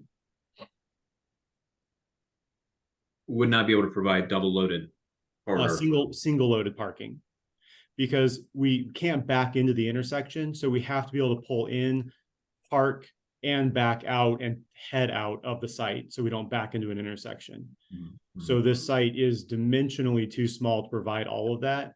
The Baskin Robbins site as it is wouldn't be able to provide parking if a through block passage was provided. So no matter what and the code requires parking for commercial, retail, restaurant, residential, any type of parking.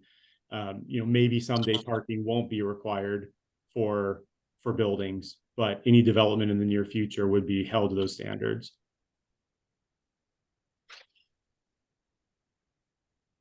Just to clarify something, Vice Chair Perez, I did look to see who owned both properties, and they are under different ownership. All right, thank you. So again, there are two properties to bridge in this instance, and it's whether or not the property to the north in the Google map, call that as Avellino Apartments, whether or not that would be, if it were to be redeveloped, would that be the burden placed upon them in that particular property to cross one parcel of land to get 2/3 of the way between the two roadways, 80th and 78th, or if they need to cross two parcels of property if property owners were still as they are now. But again, right now, looking at that lot, the lot under consideration tonight, there are two parcels of land to cross, existing parcels of land. Thank you. Apartment complex to the north would have one. Yeah. So a question just given, I don't want to shy away from this discussion, but given the time we have, what's the mechanism to talk about the massing and the design that's been presented, how that's addressing the street and the end of it's kind of a unique condition, the way that 29th Street is dying into the site, more or less. So do we? So, kind of looking at the requirements here, like kind of looking at the report, again, if we could, we kind of run through this. There are a number of items that I think we need to talk about. However, before we come off this topic, just because we act holistically as a commission, Commissioner Grandbois, are you satisfied at this particular point so we can move on? Well, are we going to discuss the minor site features? It's just in that section F, or will we discuss that later? I think let's look at it based on the report. So if you Okay. Or Planner Ryan, if you can please go back. So we have site design items. On the site design items, there are a number of items that I would like to have a discussion over. Again, I think what we need to do is we need to give just to be organized. If we can go through this one at a time and make sure that we're handling each of these individual items. Massing will certainly be an issue, as will materiality, high quality materials, fenestration, and a variable storefront. I think we can have some conversations around that too. But just to kind of keep ourselves organized, if we can kind of go through this in terms of a site design issue. What I do not want to do is have us still talking, in another hour and a half. I would like to move forward so we can have a concise discussion over a number of items. So, if we may, on the site design, we've talked about the water fountain, the bike rack. From my point of view, in terms of a site design or site feature, that seems like a very, very minimal site feature. My invitation would be to actually, if you're doing such of improvement in your parcel, I think that there's an opportunity to do something very impactful. I would err on the side of doing something impactful rather than doing something absolutely minimal in terms of a bike rack.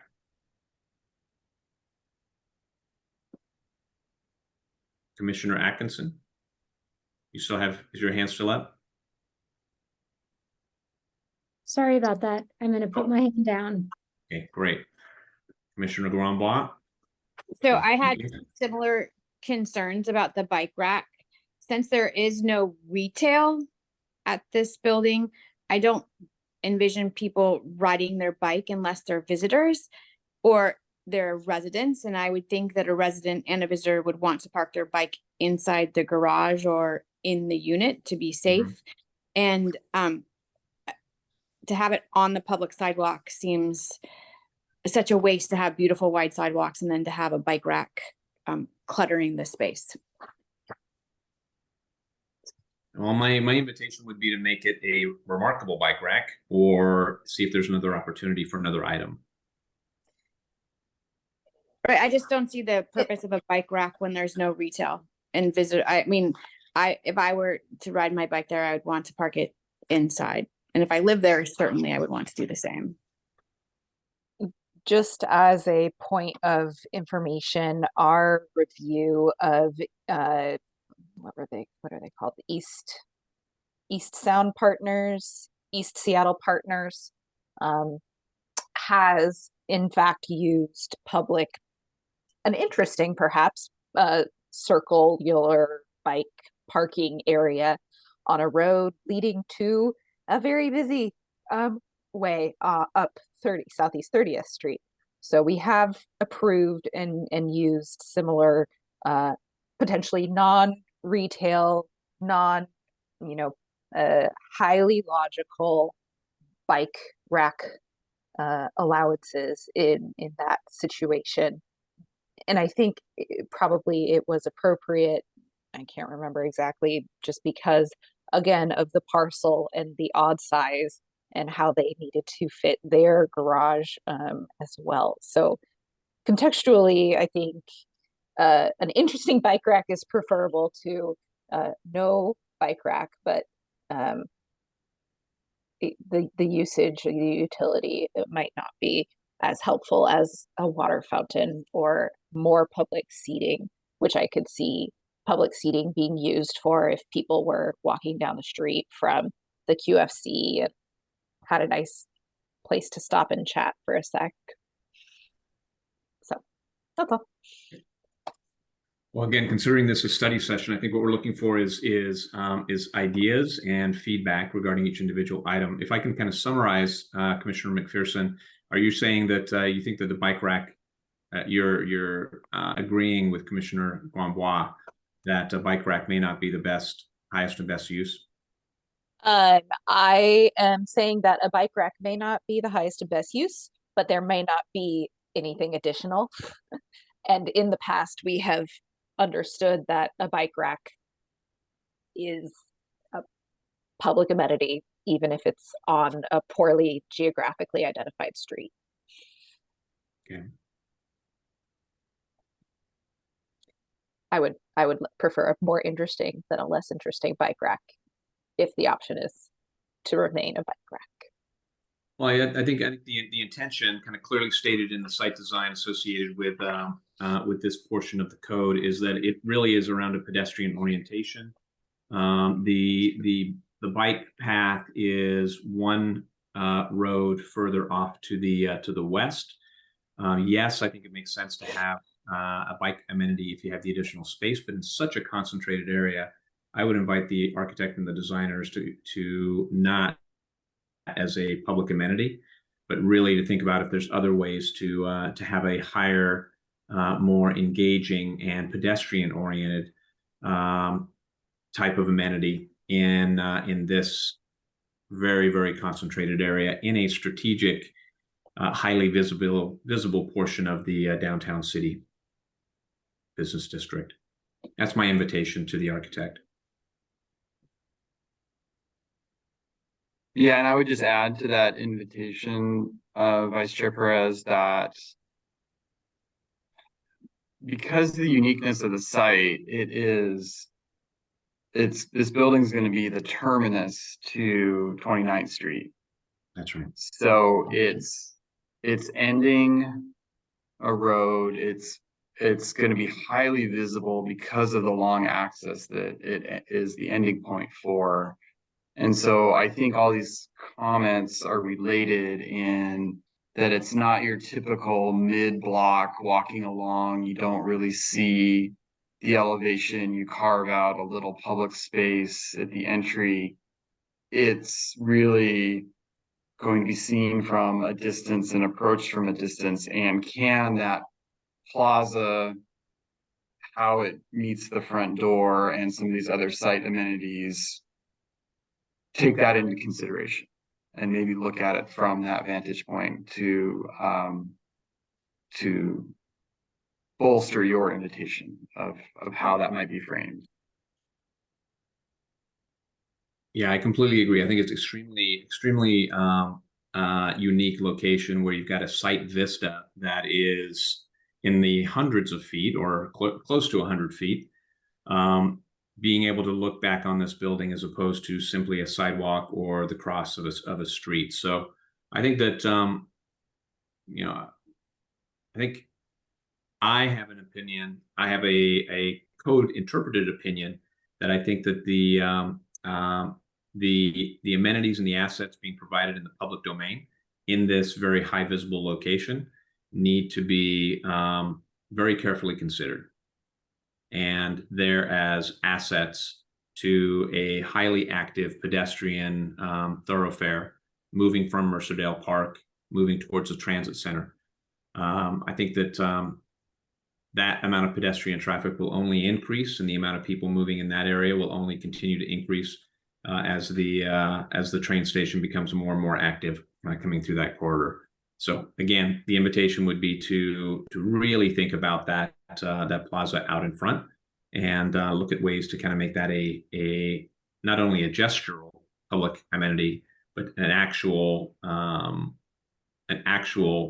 public asset in the pedestrian discourse between key portions of the city.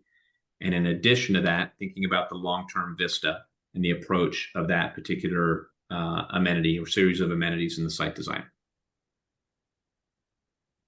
Vice Chair Perez, could I offer or could I opine on something real quick here? They're offering a water fountain within the public open space, a bike rack on the public sidewalk, and a clock on the building. Would the design commission and quite frankly, the applicant, could we think about potentially combining a water fountain or a water feature with some type of public art or sculpture or something? Would that be something the design commission would consider and the applicant?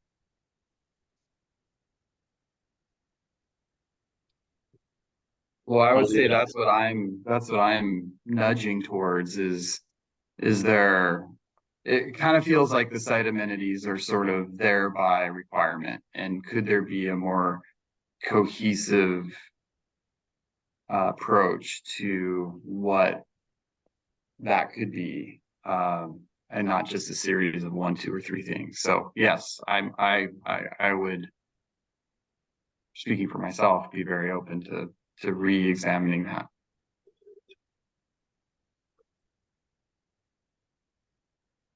Commissioner Grambois, did you have something? Yes, when it states water fountain, is that like a water fountain you would drink from, or is that like a water feature fountain that you would look at? I have the same question. The code says that minor site features may include, but are not limited to the following. And it starts off the decorative landmarks. It starts talking about drinking fountains, decorative clocks, special paving. I'm not entirely sure what the water fountain is. Is it, like you said, Commissioner Grambois, is it a drinking fountain or is it a water feature? Maybe the applicant could provide some feedback on that. For Skylar with Medici Architects, it was intended to be a water feature, which is included in the list of minor site features. Thank you. Water feature, not drinking feature. Okay, thank you. Yep. In the same vein as Commissioner Patano, I would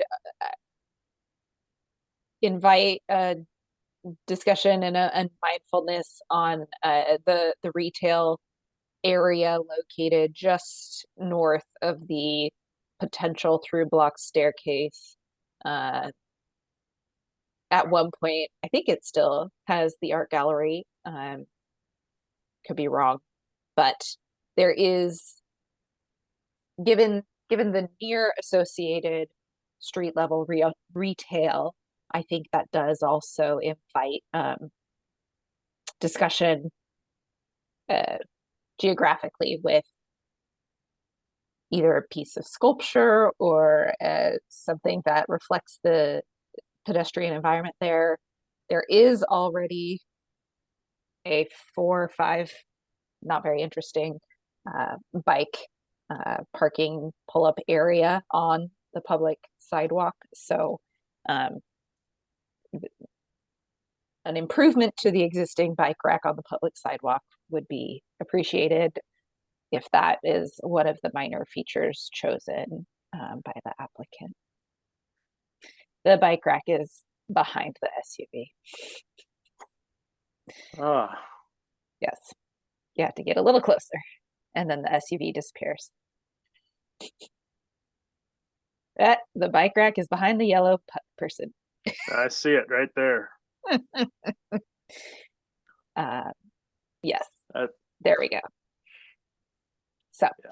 I am sure applicant could make a much more interesting bike rack, but I think a sculptural feature of some magnitude would be appreciated at the terminus of the street there.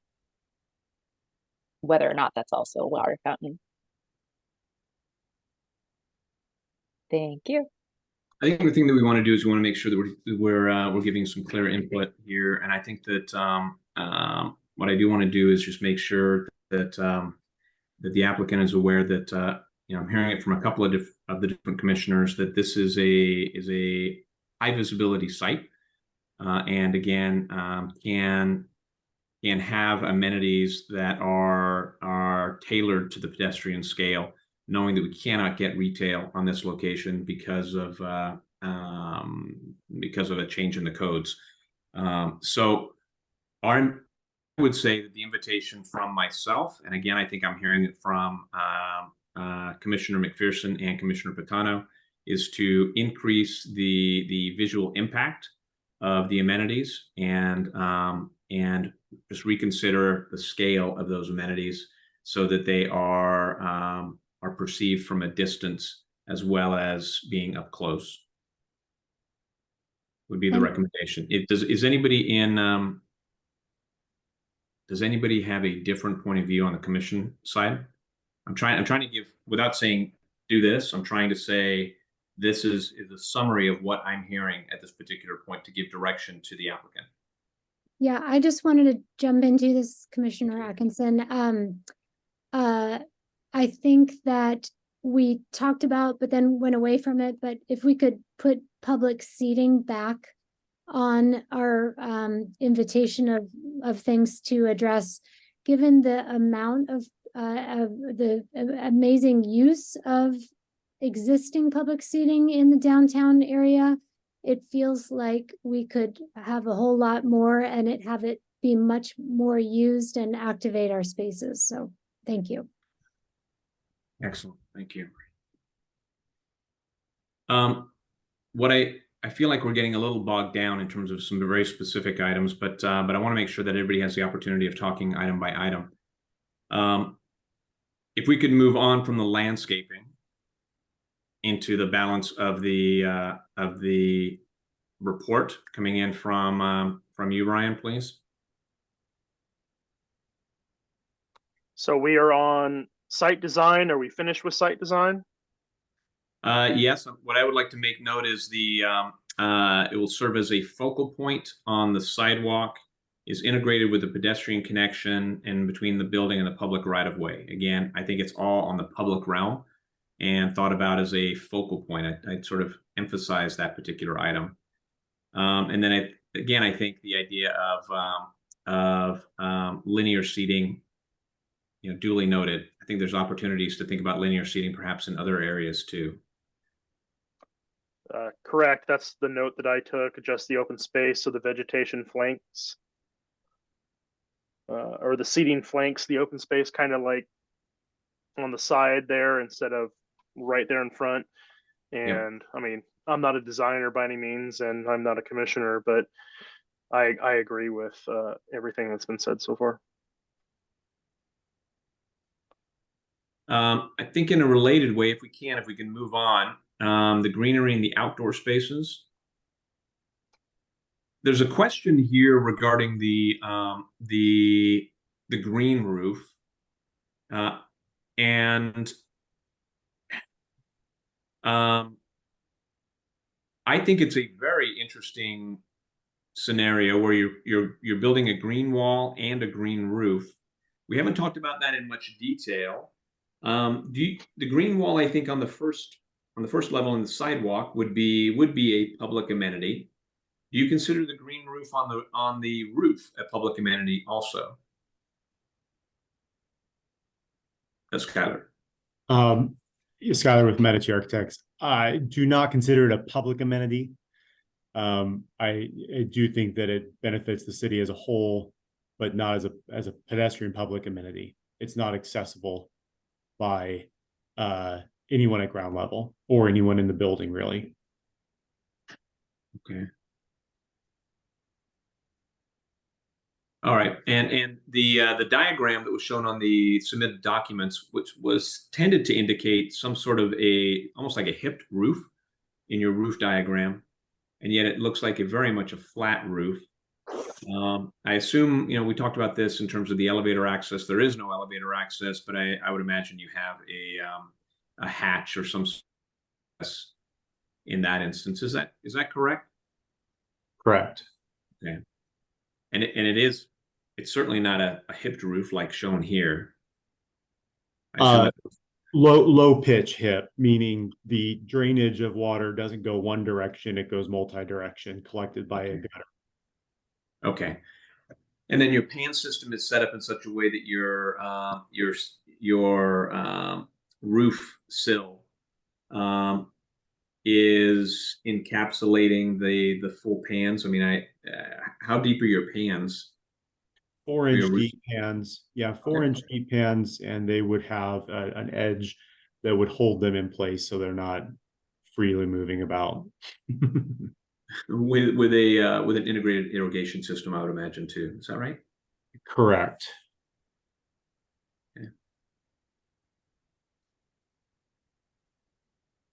Okay, and then the access for that, for getting up and maintaining that green roof, is where in this diagram? It is in that circulation core, but it is not. It is a maintenance hatch, not a accessible path. Okay. Okay. Any comments on that, Commissioner Atkinson, or you feel, as the landscaper? Yeah, no, I look forward to seeing more. I looked at the plant list. It looks good. I guess I'm curious about the integrated irrigation, but I'm sure that'll be detailed out more. Yeah, and I would just add, since this is a study session, it does seem a little underbaked. It might be more resolved than it's appearing, but I think since it's a study session, we can suggest there's some critical elements here that I think will be good to see, as Commissioner Atkinson said, how it works, and to see some of those details at a later date. Exactly. We want to make sure that this is going to be a long-term installation, and the survivability of the roofing is such that it is a amenity, at least for the adjacent apartment complex, who are looking down upon it on their top floors. Any other comments on this? This is Commissioner Grambois. The roof is over 90% of the landscaping requirement, which to me doesn't meet the spirit of the code, which talks about enhancing pedestrian experience, having a private open space for employees and residents, pedestrian walkways, public right-of-ways, sidewalks, outdoor gathering spaces, 90% of the landscaping is going to be on the roof, which nobody can access.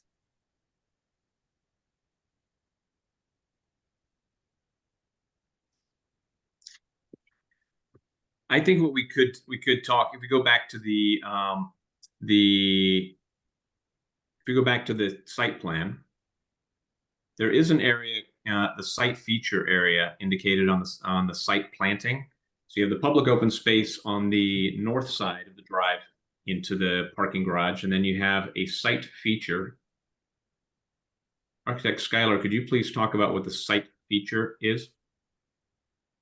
It's to the south. Due Yes. south of your marker now. That is partially pending this conversation. It is an opportunity for landscaping. It is an opportunity. It's not a public open space, so it's not able to be somewhere where people rest, but it is a place where art could be installed, a place where water feature could be installed, or a place where more landscaping could be installed. It's underneath the cantilever, so it's really not getting daylight. It's not getting the beneficial that say a lot of landscaping on the open space would get, which is why it's not called out as landscaping. But I do think it would contribute sort of positively to the pedestrian experience to have something to look at that's not pavement as a loading zone or pavement as a driveway. So this is some sort of more soft-scaped, something different and contributing to those minor site features. I can imagine a shade garden in that location. Maybe there's art in conjunction with it that could go a long way to adding the green space that this site is lacking. Sure. Yeah, I agree. You know, I think that if the orientation of this site is again online with 29th, and that site feature is very close to the dead center of the 29th coming across. So it'll be a highly visible, clear visually accessed portion of your property, and would love to see that featured prominently.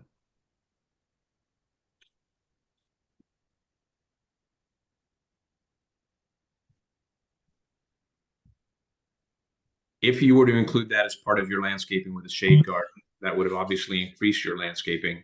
But I think what we're trying to do is get a balanced approach here. You know, understanding the constraints of your particular site. I have a question. Schuyler, where's the green wall? Where does that occur? Yeah. Right. That's there. It's up against the stairway. Okay. All right. Thank you. Yeah, I throw something in also, Vice Chair Perez, that one of the decorative landmarks that is discussed in MICC 1911-060 is special paving in pedestrian areas. I don't know if the applicant has considered this or if the design commission has considered this, but using special paving features within this public open space and walkway that could potentially improve some of the visuals and context of this area. And possibly even signage saying this is open space or this is public space somewhere. Yeah, I agree. I mean, I think that that was leading to the question, you know, not seeing this on the material call outs, you know, imagining that that this right now is indicating some sort of cast in place concrete, but would invite that as a feature that it is certainly not that, that it is a sort of an accent point, especially with the splayed column lines coming down into that particular area also. I think there's an opportunity to create something rather beautiful and sculptural in that area. Whether it also has featured paving or some sort of accent, I think I'll sort of leave that up to the architect in terms of what they think they would like to present there.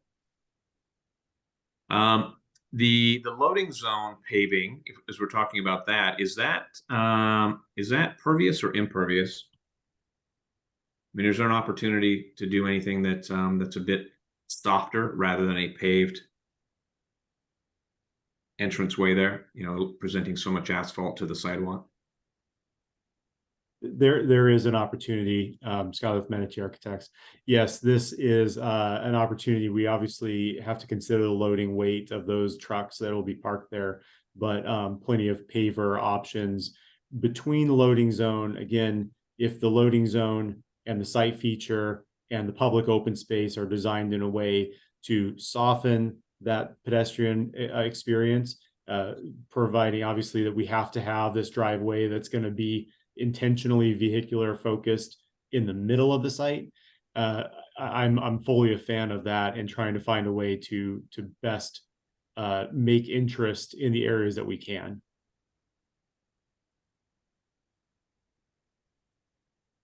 I would applaud that and encourage that. Also, I'm wondering about, if we could go back to that page. The way the water feature is designed, it protrudes so much into the public space open area. I'm wondering if it could be set, I don't know, there just a general redesign of that open space, I think would be my invitation.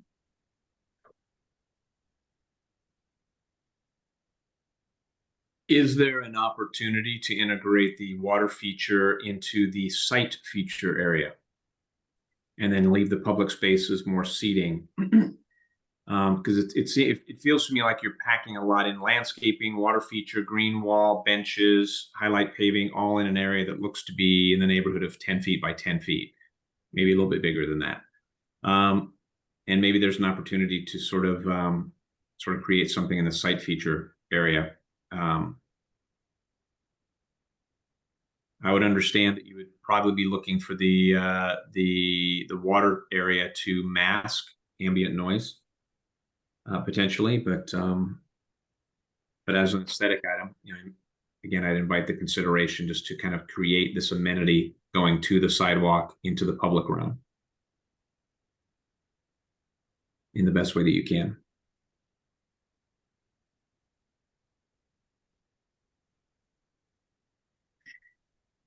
I'm satisfied to move on if others are too. If we could move on, Planning Commissioner Ryan, please. Planning Manager Ryan, please. Say I got a new title there. That's fantastic. Sorry. All right. So are we still on greenery and outdoor space? Or have I think we can check discussed that one. Okay. Hopefully we have summarized commentary. You know, leveraging the green space, understanding we would need more information on the green roof, looking at the green wall, and maybe trying to work through the water amenity, kind of elevating that. I think sculpture kind of keeps playing through, kind of talking through these items. I think the green wall can be a sculptural item, and the benches and such can be sculptural items. Maybe the water can be a sculptural item. But I think that's kind of a common theme that I keep hearing. Something of scale that is giving back to the public. All right. Landscaping standards, I think we're good with. Screening. This is one that this is a big one in my mind. So Architect Schuyler or applicant Schuyler, if you could please talk about the idea of screening, please, in this location, primarily screening from 29th and screening parking garages and loading docks. There are clauses in the code that talk about making sure that all items that are part of loading docks and concrete walls and such are treated in an amenable way. Can you please talk about, like, talk about what your approach is for the idea of screening from the pedestrian walkway and from the front approach. Sure. It is nothing is exposed to be kind of blunt about it. There is no car parking that is a car exposed to the pedestrian walkway. There is no trash can sitting out next to the pedestrian walkway. So in a very, very functional way, everything is behind a wall, a gate, a door, some sort of element that obscures its view from the pedestrian way. So yeah, utilitarianly, that's solved that way. Our intent here is we have a largely glass and open lobby space entryway into the lobby space for the residential unit that's in front of the pedestrian common open space. So this area is big and bright. It's meant to be connected inside and out, something that as you exit or enter the building, you are immediately connected with pedestrian experience and vice versa. As you go under the cantilever and you have the garage, the intent here is that the garage is there's a door, security door there, so that it's not accidentally pulled into and parked by somebody who doesn't belong to the building. But this door is a metal door intentionally to be more of a, I guess I would call it an architectural door and not a utilitarian door. So this is not a loading zone door.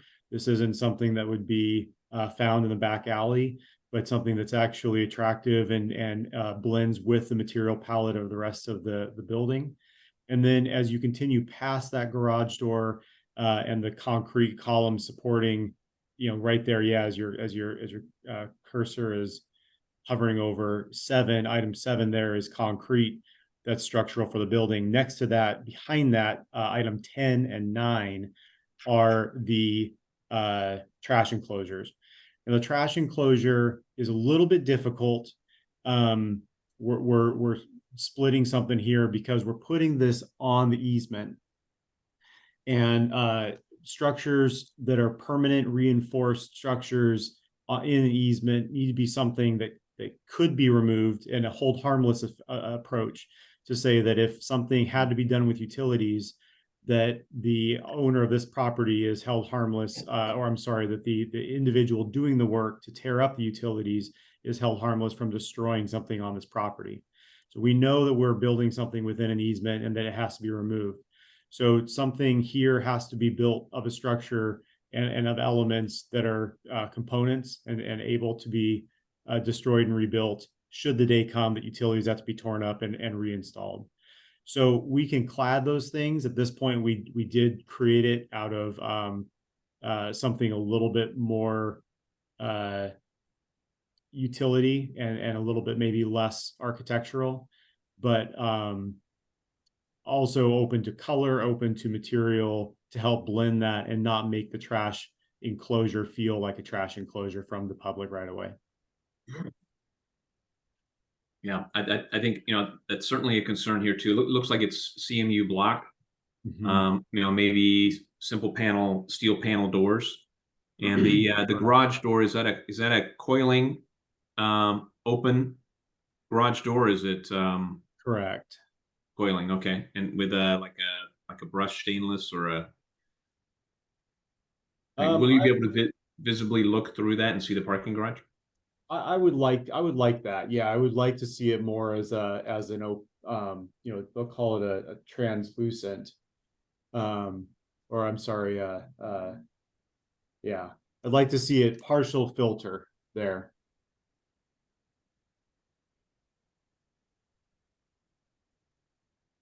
I invite the other commissioners to comment.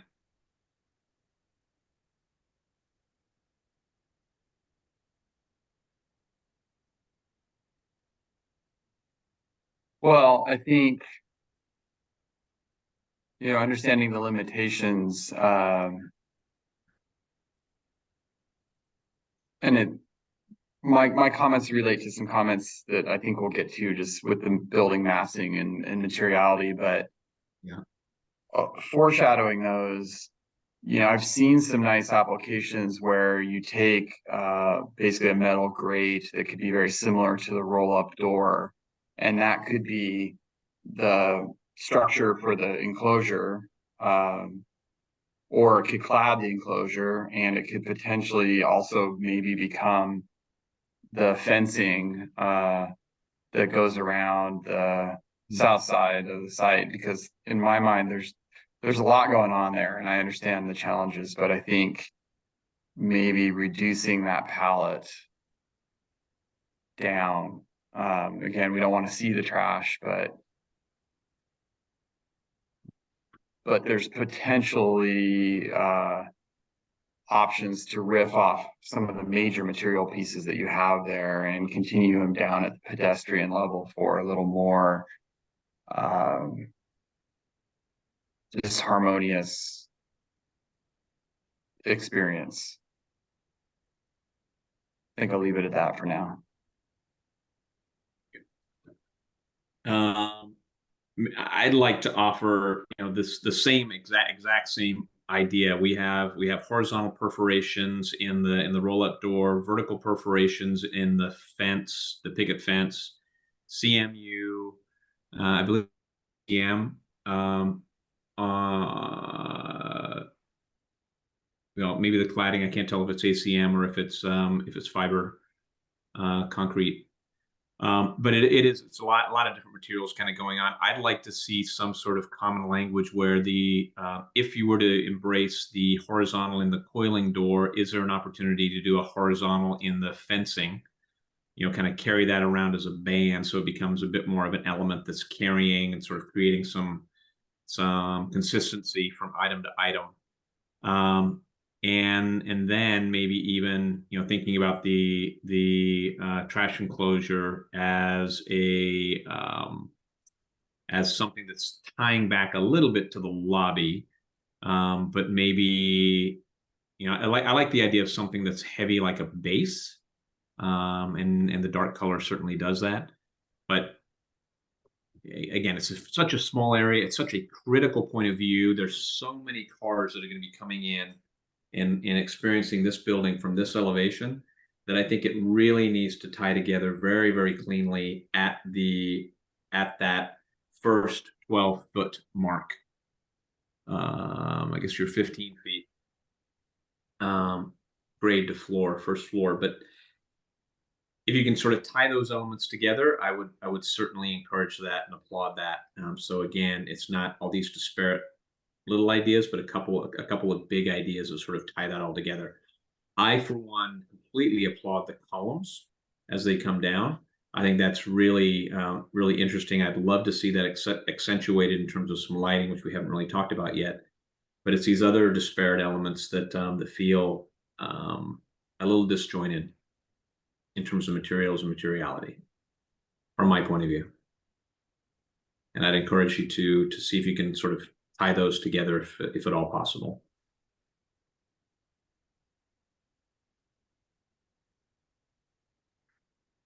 Do we want to talk about materials, or does anybody else have a comment they want to address at this point?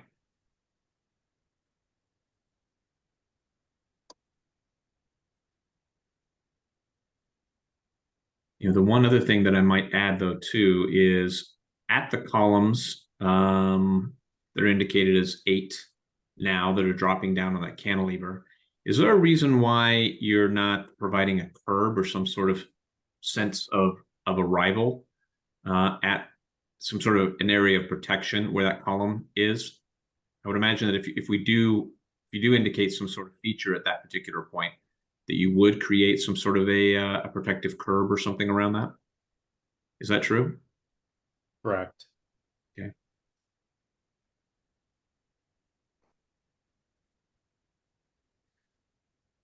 Commissioner Patano, do you want to talk about materials? You've Sure. started to allude to that, and I think this is probably a good place to do it. Yeah, if we can get that in as far as the study session is concerned. Yeah, I think do we have the 3-dimensional views, the 4 3-dimensional views? There we go. So I think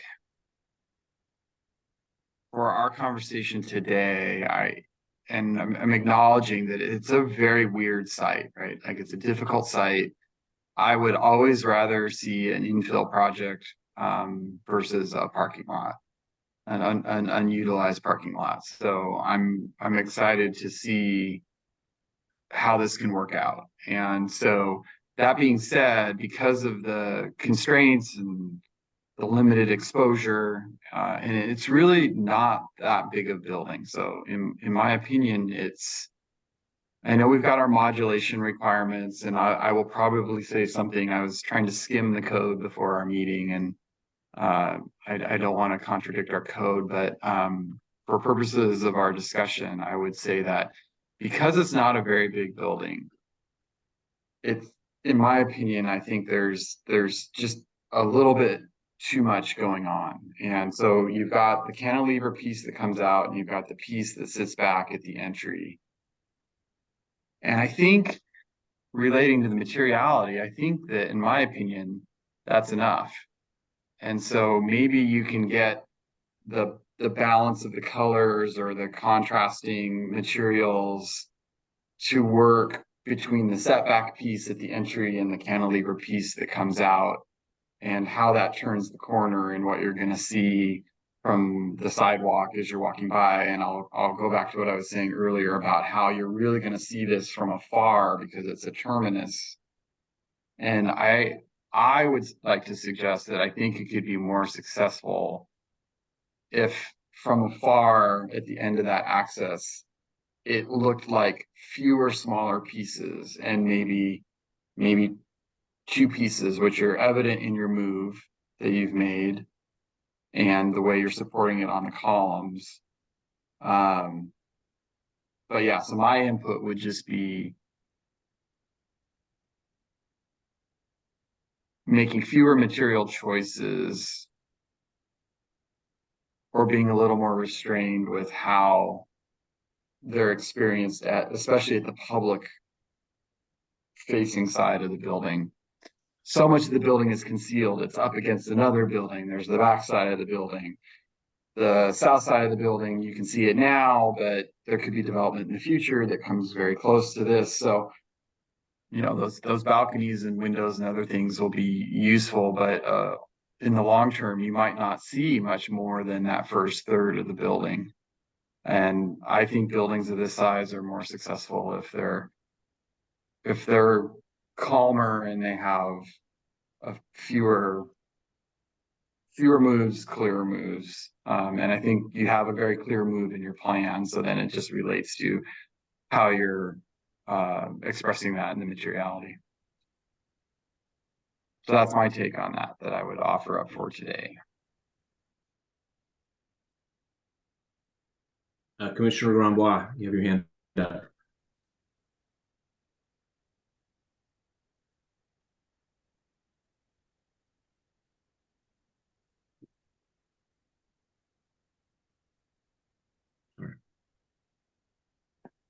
For once, I'm not the one muted. Hi, I'm sorry for that. We kind of skipped ahead to the materials. Are we gonna go back to section J? The building design fenestration? I think we can cover it in what we're doing now, but let's make sure that we do it to the satisfaction. I think it's all related. Satisfaction. Yeah, I Yeah. think it's all related to. I guess I Yeah. just have a legal point is that the code requires that 75% of the length of ground floor facade be comprised of windows and doors, and they only have 70%. I don't think it's within our authority to. Is it macaroni? I'm sorry for that. Is it I don't think it's within our authority to change the code.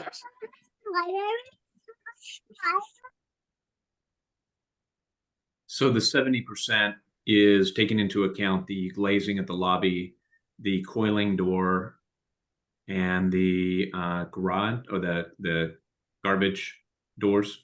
And that's 70% of your front facade? Um, My dad. correct.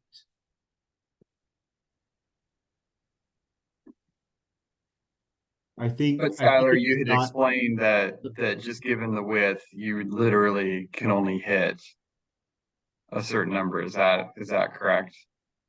right. We're measuring the facade length, and it's required a total of 70% transparency. Mm.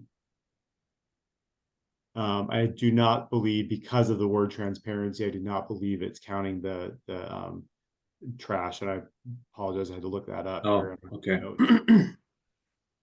So it's a limitation. I mean, obviously, as you know, architecturally, structurally, we're talking about having to have something solid for shear, so this Yeah. doesn't collapse in an earthquake. So we have to do something. I don't know. I understand the concern there, and this might be a question back to Ryan, is whether or not this is a allowance required to be approved by the commission, or required to be approved like a modification that would be approved by the planning department, land use department.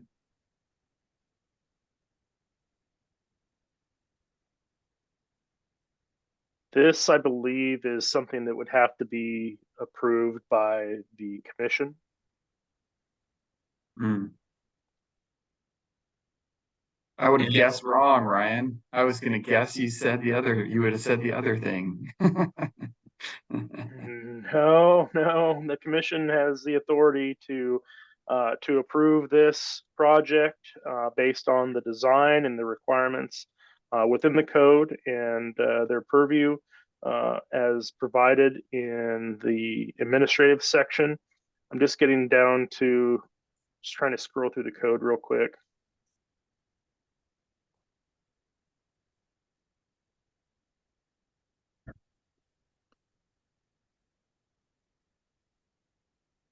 So share this over here. And I did not see that on the staff report. Was that noted in the staff report that it was not in compliance to the fenestration requirements? No, we don't really provide that level at a study session. This is more or less time for you folks just to go through and discuss this and make your recommendations. Yep. But when you get to the authority section, the design commission or design review with the design commission, or the code official when it's administrative design review, shall review the applicability of the development design standards and determine the project's conformance with this chapter. The degree of conformance with all the development and design standards will vary on a project by project basis. The design commission shall review each project on the project's degree of overall conformity with the objectives, standards, and comprehensive plan. Mhm. The design commission has the authority to approve with conditions, or deny projects based on the criteria set forth in 1915-220. Great. And that's sort of my general read too. I'm sorry that I didn't pick up on that on the fenestration. However, I think that if we can look at that front elevation down below again, and actually that top left perspective is good. The shear wall down below hitting the grade near the coiling door on the right hand side, to me again is a very, very it has the to create a backdrop to your columns and actually become maybe even a feature wall. I'm not sure right now the cladding on that, but let's say that was a feature inside of your development. I'm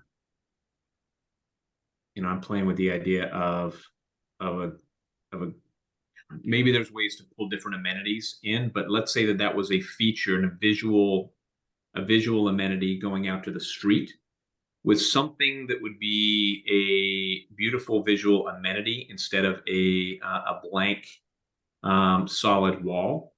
I think that would fall under the purview of this design commission to say that it is equal and an amenity provided to the pedestrian streetscape that would allow an offset to the letter of the requirements associated with fenestration and transparency. So I would offer that that particular wall where the cursor is right now has the opportunity to create an offset for consideration within the design commission. You're talking about right here, Vice Chair. I am, yes. Okay.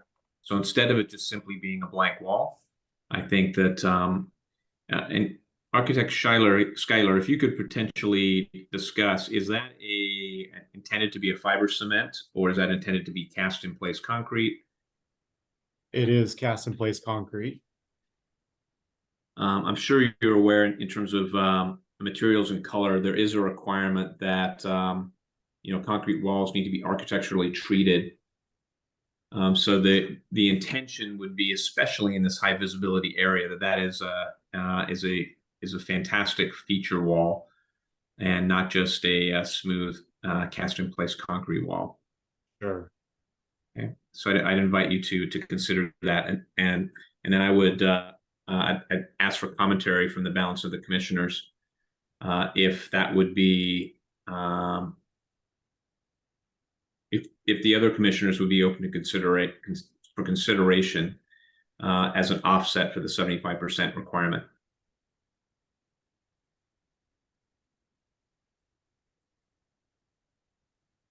I personally am open to that idea. Is the transparency requirement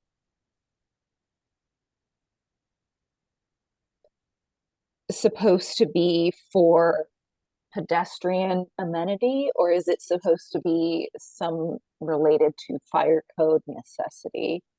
Clarification for planning manager, perhaps. I would be very surprised. I mean, it has nothing to do with fire code from my point of view. Yeah, I read this in my sense is this is the spirit of Delineation. this. Sure. Well, the spirit of this is really more dealing with projects that are retail and Yeah. have more activity. In reality, this project is dropping this lobby down to the ground, and so there's an inherent conflict there. But I think because the spirit of my interpretation of the spirit of what they're getting after isn't really necessarily so applicable to this project, but that we still want to have a nice experience along there. I like what Vice Chair Perez is getting at, which is can we take advantage of some of the solid wall that's there and be thoughtful about how that's expressed? Exactly. So commissioners, I want to point back to the code here real quick, and I have it here on the screen where it talks about transparent facades. Articulated transparent facades should be created along pedestrian rights of way. Highly tinted mirrored glass shall not be allowed. Shades, blinds, or screens that prevent pedestrian views into building spaces shall not be allowed except where required or desired for privacy in dwellings, hotel rooms, and similar residential uses, excuse me. B, ground floor windows and doors, major new construction along these rights of way within these sub areas shall have at least 75% of the length of the ground floor facade between the height of 2 feet and 7 feet devoted to the windows and doors affording views into retail, office, or lobby space. So my read on that from a planner is that they're not necessarily talking about the whole thing. The whole frontage has 75 feet of, or 75% of ground floor facade within that height. It's areas that are devoted to windows and doors affording views into retail, office, and lobby space. And what we have is a lobby. Yes. Yeah. And I would imagine, although it would be interesting to check, but there is some opaque walls on the north side of your lobby, but most of it is glazing and storefront. And it's probably not 75%.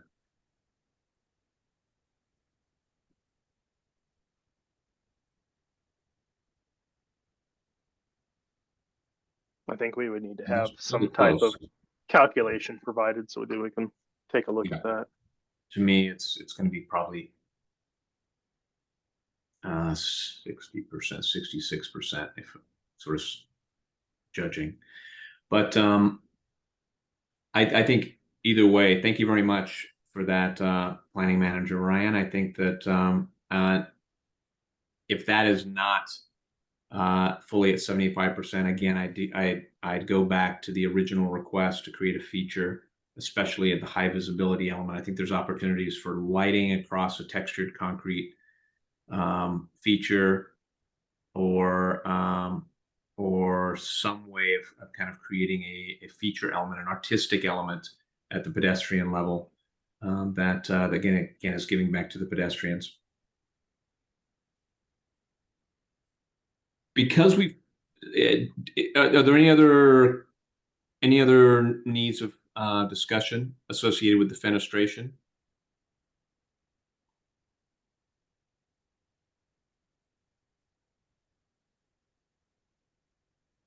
Okay.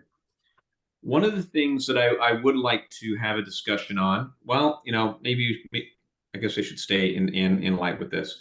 So we've talked about screening, and again, I think that there's an opportunity to look at making sure that there's consistency in that lower level. We haven't really talked about lighting, but I'm hinting at it when we're talking about maybe raking a concrete wall or some sort of a textured wall to create a feature, based on, again, on the code saying that you need to have something be architecturally treated. Are there other items that we could talk about in terms of LED lighting? Inviting the other commissioners in,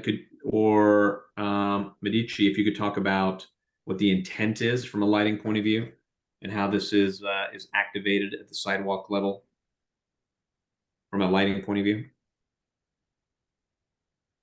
If you have those considerations right now. Sure, Skylar with Medici. There honestly has not been significant consideration. That's not for lack of desire, just that we submitted this 11 months ago, as the intent being a study session, and hadn't gotten into that level of detail yet. Okay. I think that one of the things that we've looked at as a design commission is making sure that the public right of way is considered as part of the lighting. Really thinking about things to create features, texture, concealed lighting that that has a philosophy, so that there is a definite level of intent in terms of a lighting plan, and creating a designed experience associated with the lighting. It's such an important element in our low light level, a good part of the year, as you know. And again, against this pedestrian access, you're probably maybe getting a little tired of us talking about pedestrian experience on this piece of property, but it really is a highly stated goal that we do want to have the pedestrian experience be enhanced by this project, and lighting is a key part of that. So I would just invite that the lighting is thought about very carefully, the color temperature, the way that it's screened, the intention of the lighting, so that when you come back after this study session, that there's a philosophy around the lighting. And again, primarily from a pedestrian point of view. Other commissioners, do you want to add anything to that? I concur.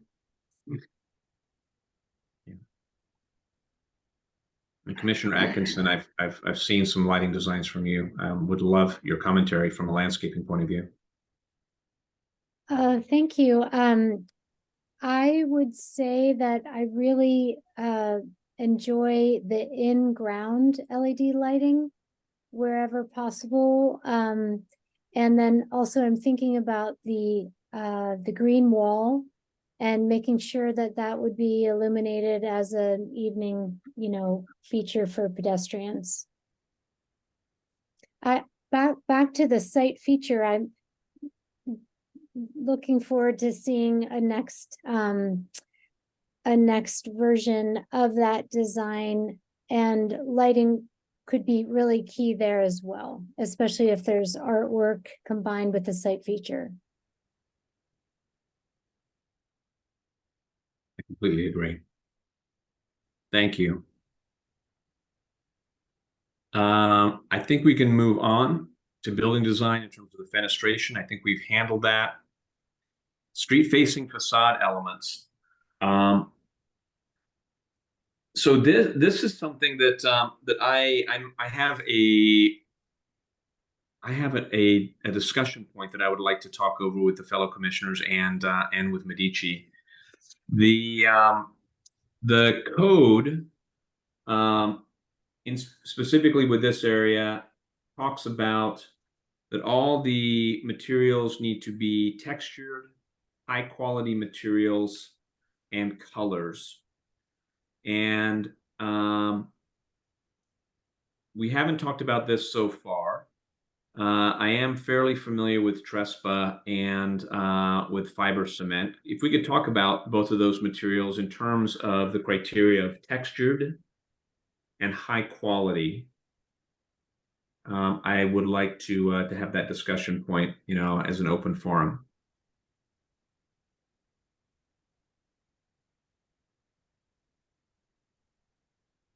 Medici, if you could talk about that, please. You did talk about Sure. the gloss matte. If you can just sort of iterate on that just a little bit, please, or elucidate. Yeah, I mean, of course, I think that there's unfortunately, and fortunately, I mean, this is, as you mentioned, an open forum here, is that the definition of high quality, the definition of texture, how it casts shadows, how the sun hits it, what high quality means in terms of expense or in terms of longevity or timelessness. All these things are important. There's plenty of projects out there that say use stone or brick at, say, a second or third story level, maybe not a historic way of using that material, but is made possible through structure. Here I think we have we've gone definitely with more of a panel, but using those panels in a way that creates variation. So there's modulation, but in using say a matte panel in the narrower portions and using a more dynamic panel in the broader portions, the idea there is that because fenestration is providing the interest, that the matte panel, call it the white panel, the gray panel, is more of a backdrop framing that lighting, and so not bringing the texture that is otherwise provided by modulation. And then in that facade that's flat, that is where the dynamic material, which brings that variation in light and plays with that, the way the sun hits it and the way the light works, is the texture. So not texture in a traditional term of brick or stone, but texture in a term of how light bounces and plays off of it. And just so I understand, it's just forward of the stairwell or the elevator shaft. So it's the horizontal banded area is the it's not quite dichroic. I've forgotten how you described it. The two tones of metal. Yeah, the inset portion, we'll call it the inset and the outset. The proud portion, which is cantilevered, is we relied heavily on the idea that there's modulation and cedar soffit. There's lots of glazing, lots of fenestration. So there's a very dynamic facade there already, without providing a lot of extra texture in the material. And then in that flat facade, which is set back, that's a much more plain facade. And so using that material to bring interest was the intent there.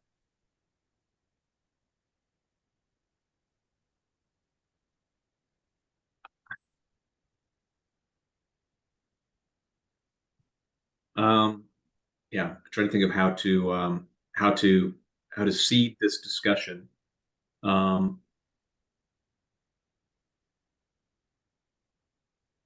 I guess I hit on part of it, or at least my take on part of it, which is the clarity of the materials and the fact that we understand modulation for a really big building, and you've got a half block, a full block, and we're trying to break up the size of a building. Again, I'll reiterate, this is not that big of a building, and you've got this plan move where you've got the cantilever, and then you've got like the base building. So, I think interest is good, but I guess I would ask a question to Skylar. Is your team putting forward the two different material colors, or some of the breaking up of like the cantilever piece into a couple different pieces, because you want to or because you have to?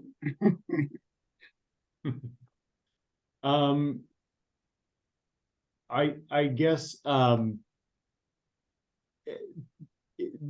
terms of the floor plan, there is an opportunity to say create a more homogeneous cantilever. That portion could potentially be all one material. We go back to that view while we're talking about. Go ahead, Skylar. Sorry, I just wanted. I only see the words. Yeah, I only see there we go. Thank you. Go ahead. So yeah, it could be more homogeneous. That's right. And so playing with material colors and being sort of aware of, I guess, possibly the outcome of knowing there is traditional architecture abounds, modern architecture viewed differently. And so if simplifying is an opinion or a preference that maybe a modernist would share, that maybe a traditionalist does not. And I'm not sure, knowing this conversation being at a high level study session, truthfully, we put feelers out to understand if the concept of the massing, if the presence of the building was acceptable outcome, the preference of, say, lack thereof, solid materials such as brick or stone or some other similar. If these are preferences based on the city of Mercer Island, that may change how we develop this further in more detail. If materials such as we presented are acceptable and welcomed, then we might proceed in a different direction. So I guess we had kind of approached this in a place asking for the overarching acceptance or unacceptance of what we've developed. Vice Chair Perez. Thank you. Yeah. Vice Chair Perez, I got a point of clarification on this. I'm curious about. I thought that we were in the street facing facade element section. And we've gone from that to materials, which is a separate section. Okay. All right. They're related, but yeah. They are related, but the street facing elements, they have to pick 7 out of that list and use those 7. And then through the materials and everything, that goes into a separate section. So I just wanted to make sure that we were not forgetting about that, or that we were making sure that we had gone back to that to look at that. Okay, thank you. Yeah, let's go back. Let's get back on track and make sure that we cover each of these individual items. That's why it was up on the screen with the street facing. All right, thank you. So, new construction requires at least 7 facade elements as described in this section or approved by the Design Commission.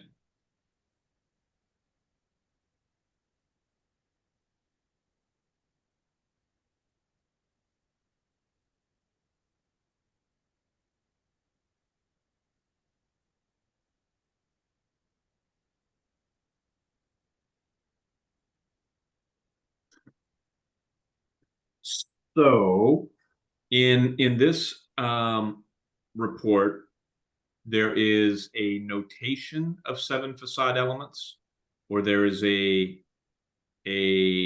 restatement of the requirement of 7 facade elements. Question mark. So the code that I have right here. Here's Right. your list. Thank you. Here's your list, Yep. A through P. Yep.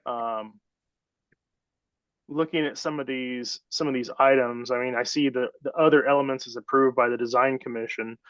I see that the clock was one of the items that's used for the public open space, and they're also using that as a street facing facade element. Mhm. I don't see the clock as one of the Mhm. items here, but that could be listed under other elements as approved by the design commission. So I just wanted to bring that to your attention. All right. Thank you. Yeah, I just wanted to make sure that we were referring to the same thing. And if we go through and look at this, you know, I think that I'm sorry, planning manager Ryan, if you could please go back to the original sheet we were looking at. That one? Yes. So I think I think you are noting each of the 7 items here.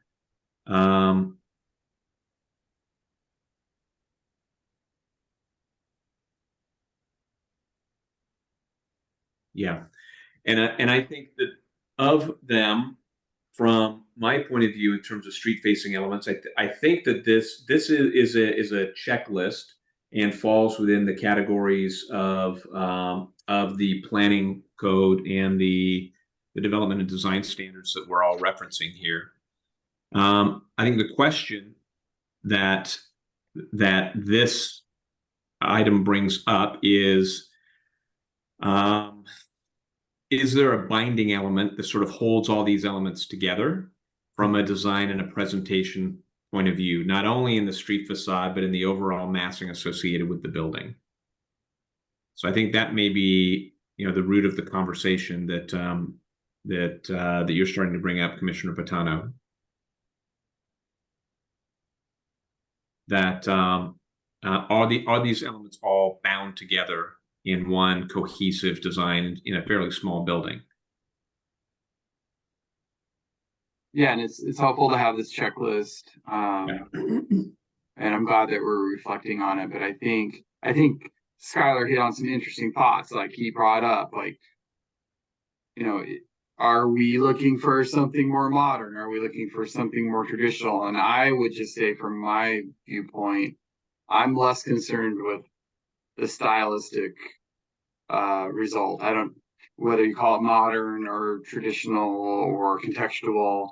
The Trespa panel, it's a fine product, right? It's good quality. It's going to last. It's going to hold up its appearance. So then it's really about how it's deployed. But I do think that the notion of an infill building, a background building, a feature building, a smaller building that maybe, and I'm not saying this project, but just in general, a smaller building that's maybe trying to do too much versus a big building that doesn't try to do enough. I think that's an interesting conversation. And I think that given that it's incorporating these features, I think that that's maybe something for the design team to go back and think about is, what is our stance? You know, are we an infill building? Are we trying to be a part of the overall composition of the street and not just the composition of the facade itself for this one particular building? I could have the opinion that maybe there's a little bit too much going on, but somebody else could have the opinion that there's not enough going on. So, you know, that's just in the eye of the beholder. But I think that, much like some of the public space discussion, there's an opportunity for the design team to stake out what their position is and maybe refine that one more time before we see it again.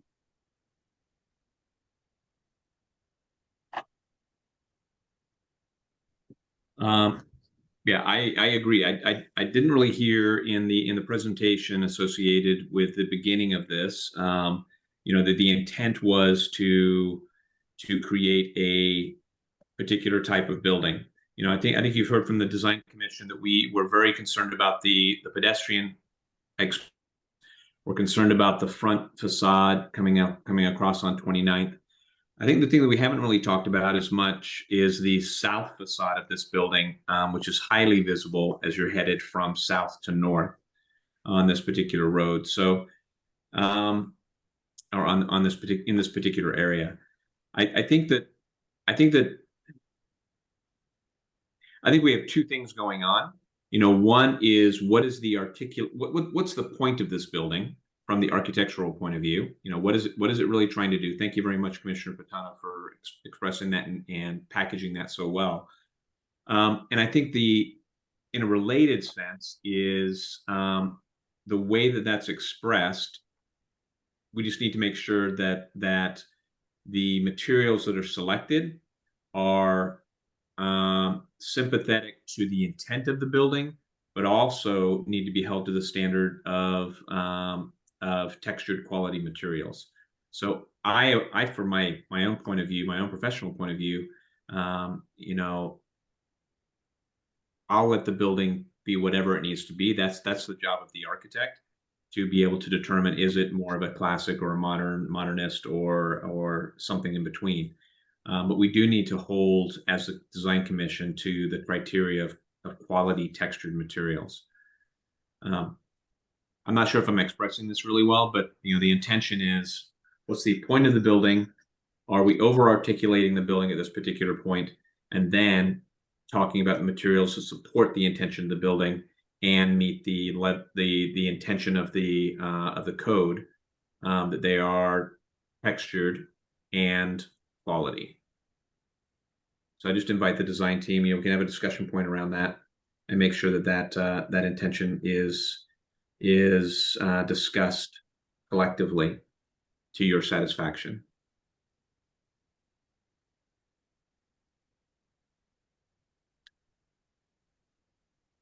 Any thoughts on that, Skylar?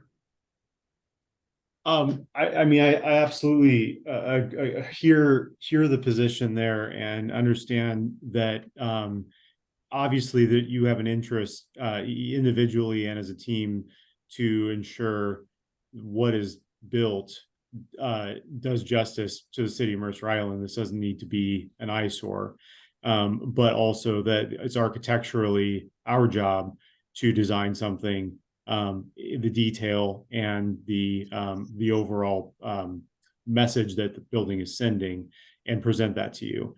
And so I guess, like I said, my thinking here is maybe let's I'm not sure which section we're in now, but if we say move massing and busy or not busy enough aside, is this meeting the textural requirement in the opinion of the commission, or is it not meeting the textural requirement?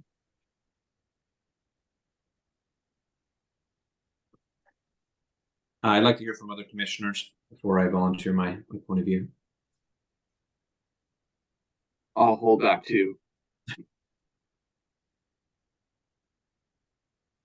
Anybody else? Brian, can you scroll down so that we can see B2 and B3? Okay. Vice Chair Perez, I believe you have a commissioner with their hand up. Commissioner Gamboa.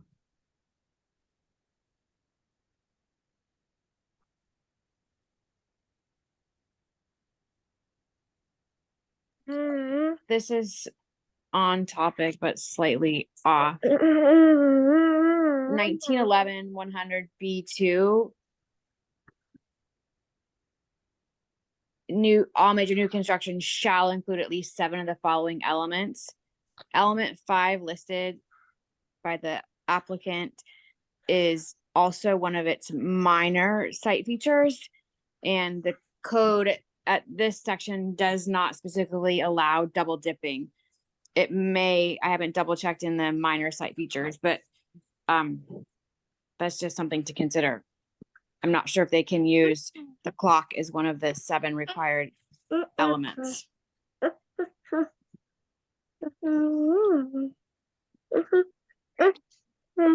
Okay, duly noted. Yeah, I mean, I'll jump into Skylar's question. I mean, well, and I think it's a fair question. Does this or does this not meet the standards that we're looking for Mercer Island? I think that all the parts and pieces are there for it to be a successful project and to meet our standards. I think that from a refinement standpoint and from my professional day-to-day experience, I would challenge my designer to work on a few more iterations. And again, not so much from a building options massing standpoint, because I think you're pretty set there. But I think just from the articulation of the materiality and the color selections, and my opinion, and I know there'll be some other opinions, but my opinion would be that that the building should be saying, it doesn't have to be a background building, but it's gotta have a statement. I'm a background building, I'm a foreground building, I'm a piece of this overall streetscape. Whatever that is, I think that's what's missing, is that it's not quite clear what it wants to be. And I think we all want to, drive down the street and look at this building and have a little smile on our face. That's always my gauge if a project's successful or not, is you kind of get a little smile when you look at it. You're like, yeah, that's nice. And I think this can be a very nice project. But I think that from a design session that we're having today, I think that some more studies and some more refinement of the material expression would be beneficial, but that there's nothing about this project that I'm personally looking at and saying, oh yeah, this is so far off, there's no way, it's going to get there. But I do think it can certainly improve through iteration.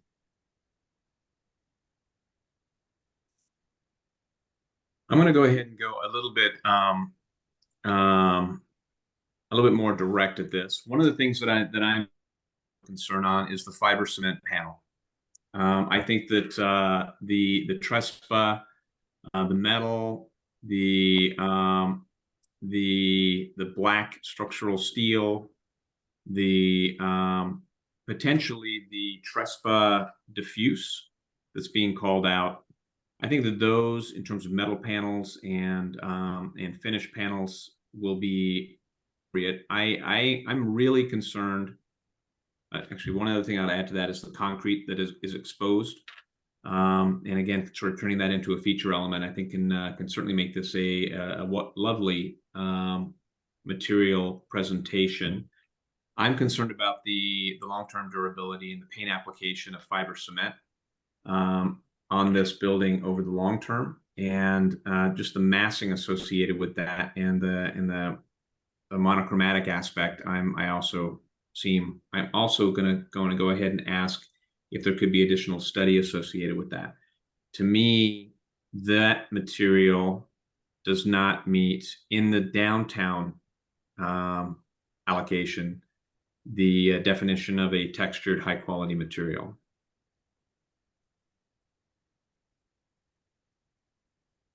If we go and we look at the idea of how these items come together, I think that there's also the ability of thinking about, foreground, background, and I think that having a couple of stronger, simpler gestures, I think would go a long way. I think that's kind of generally what Commissioner Patano is talking about also, just sort of simplifying the palette a little bit, and then elevating the materials to create something that's a bit more engaging in that material selection. I'm going to applaud the presentation and the massing to this particular point. I think that it's intriguing. It's just the way that the materials call out something less than textured high quality in the two instances that I called out before. I don't disagree with the comments of the last two commissioners. My focus is really on the open public space, and in fact, the material of the bench that's shown, and the material of the water feature also. So I look forward to more detail on both of those things later. Thanks. I think that only thing that I'd add is, again, just a care towards the gray of the Pacific Northwest and the gray of the town center, the gray of the street. We can't change those things, but I do look for kind of those pops of, you know, I think we had some iridescence and some bronze, but potentially instead of gray, white, black, maybe something slightly more reflective of, not actually reflective, but something with a little bit more warmth to it could be nice to see, depending on what material, you know, high quality textured materials are looked into. I know that other places have had great success with brick, but I'd be happy to see whatever designer comes with.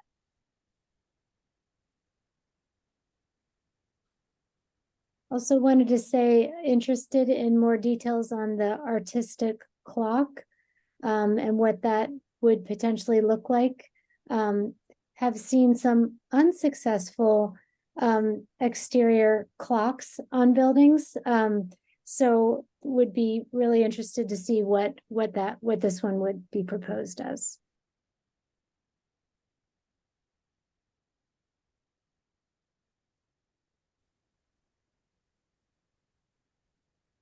Just a quick point of clarification. I looked into the code to see about the double dipping that Commissioner Grambois brought up. I believe in the street facade element section, B2 there, item P says other elements is approved by the design commission. I don't see anything in the minor facade or the minor features that would prohibit a double dip. However, you know, the commission may want to consider some of these other options, and the designer may want to consider some of these other options utilized.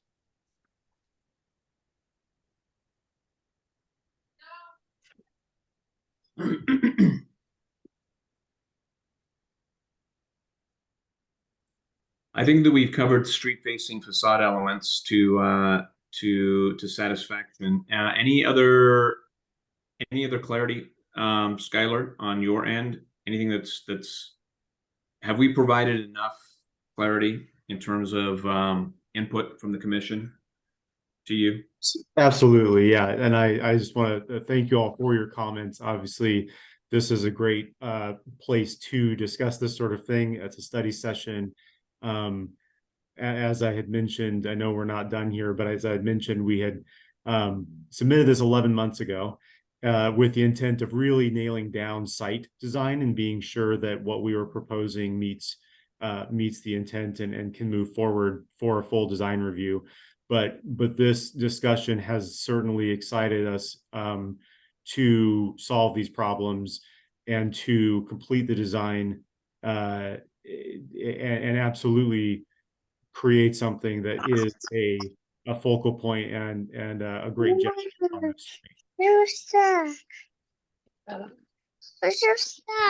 Fantastic. So Let's keep appreciate all of going. your comments. Thank you. Let's keep going and see if we can finish this up. I'm sorry for a little bit of background noise on my end. So, major facade modulation.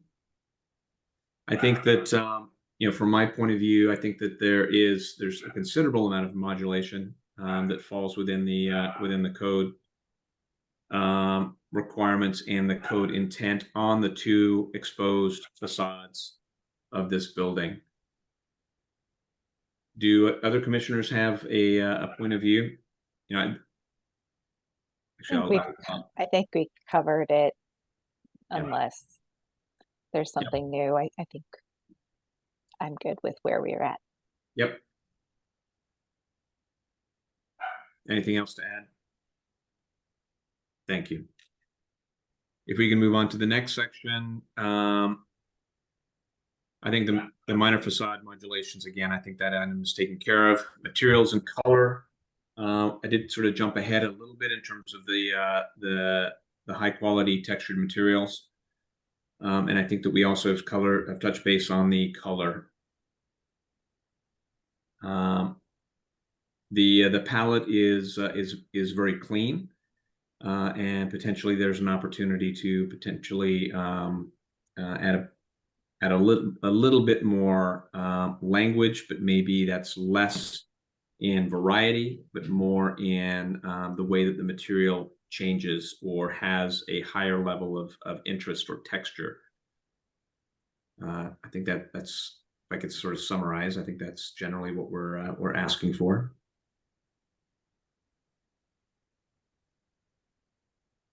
Street standards, if we could move on.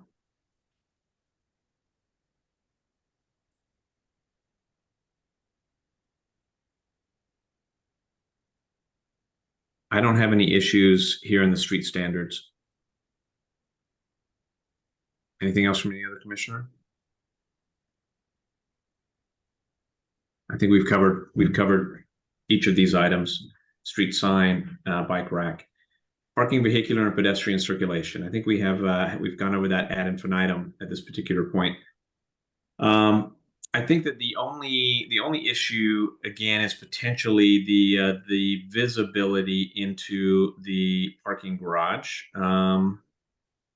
But I don't know a way around that. We know we need to have ventilation. We know we need to have protection of that parking areas. We need to make sure that it is a rolling door.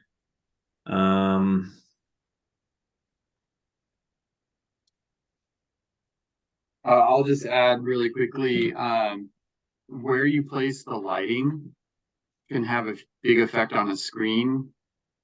If the lighting is in front of the screen, you see the screen. If the lighting's behind the screen, you see through the screen. So there could be an opportunity to make sure that it's front lit so that you don't at night see the parking area, but you just see the texture of the screen, unless we want them to make it more transparent, and then that way you would light it from behind. But there's some opportunities there as well. Fantastic.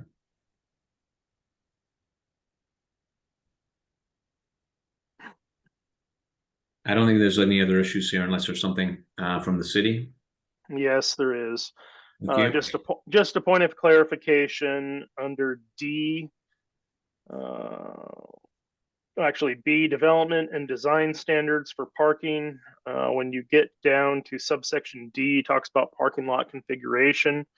Granted, this is a constructed parking area or a under the building parking area. The requirement says the parking lot shall be designed to conform with the standards. The stall diagram set forth in Appendix A to this title, unless alternative design standards are approved by the Design Commission and by the city engineer. No more than 50% of the required off-street parking spaces for office and residential may be designated for accommodating compact vehicles. No more than 20% of the off-street parking spaces for all other uses may be designed accommodating compact vehicles.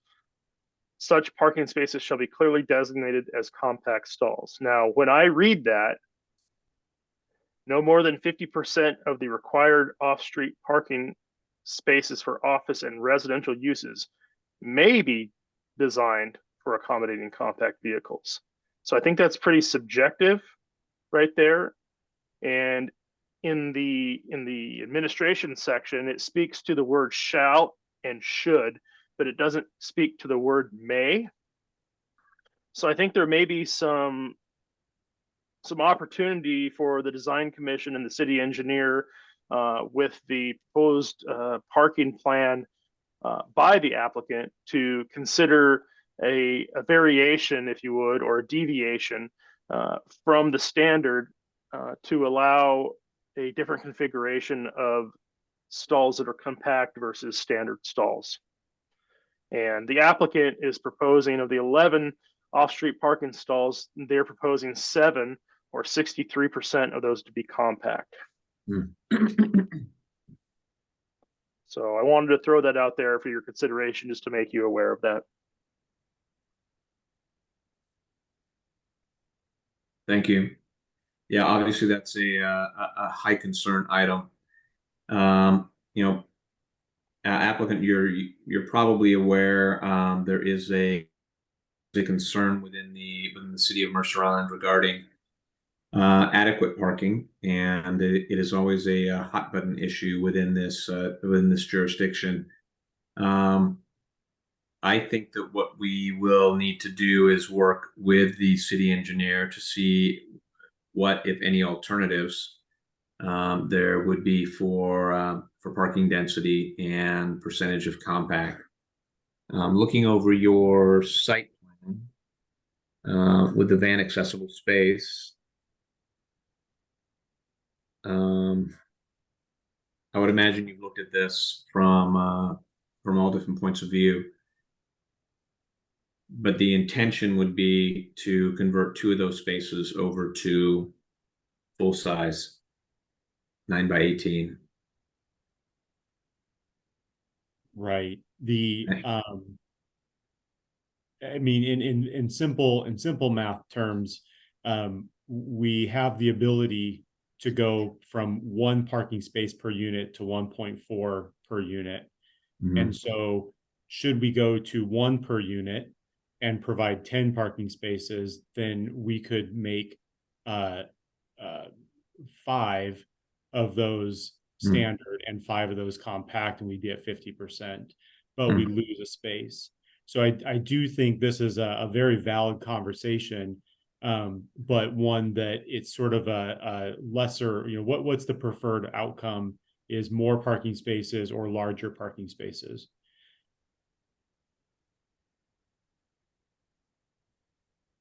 Hence the need to talk with the city engineer in terms of a best approach. You know, what I can say again is just typically the contention is around the quantity as opposed to the size. So to that point, I think you've done the right math equation in order to pull an additional compact space. But unfortunately, I think that this will be something that we'll have to have some additional consideration over, and at this point, what I would do is I would invite you to have a discussion with the city and the parking expertise there, and then submit back to the commission the recommendation based on that conversation associated with the city. Okay. It sounds like you can be compliant, pardon me, to the letter of the law or the letter of the requirement either way. Your on-center spacing may change, but I imagine you can make adjustments if you need to. Absolutely. I do not see this as something that's going to stop progress on this project, though.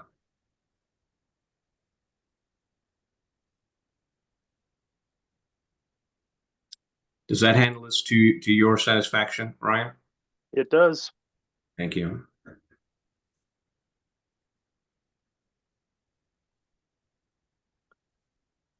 Great. So we talked about, or the commission talked about lighting, basically, and the applicant provided that additional work on the lighting is probably going to be looked at for the next phase of this. So with that, staff really doesn't have a recommendation because this is just a study session. But what I would recommend doing is, Chair Perez, I'm sure you've been taking notes on the items that the commission had talked about that wanted to bring forward as a recommendation to the applicant for consideration in the design changes or potential design changes. what I would ask to do is to ensure that there is consensus among the design commission that that list is what the commission wants moving forward to see in the next phase of this design or the iteration of design. Yes, understanding that the whole point of this public forum is to have the ability of getting to concise input and consolidated input as a single entity of the entire design commission. So this is typically the point of the commission meetings where we look to the secretary associated with this this meeting and can typically go through item by item. We've covered so many items here that I'm not sure if I'm at the point where I can summarize for this entire group actively in this session. Planning manager Ryan, is it possible to summarize notes and distribute to the design commission after this meeting for the consolidated approach and consolidated item list back to the applicant following this meeting, or are we required to do that actively in this meeting right now? Well, let me take a look here and find out for you.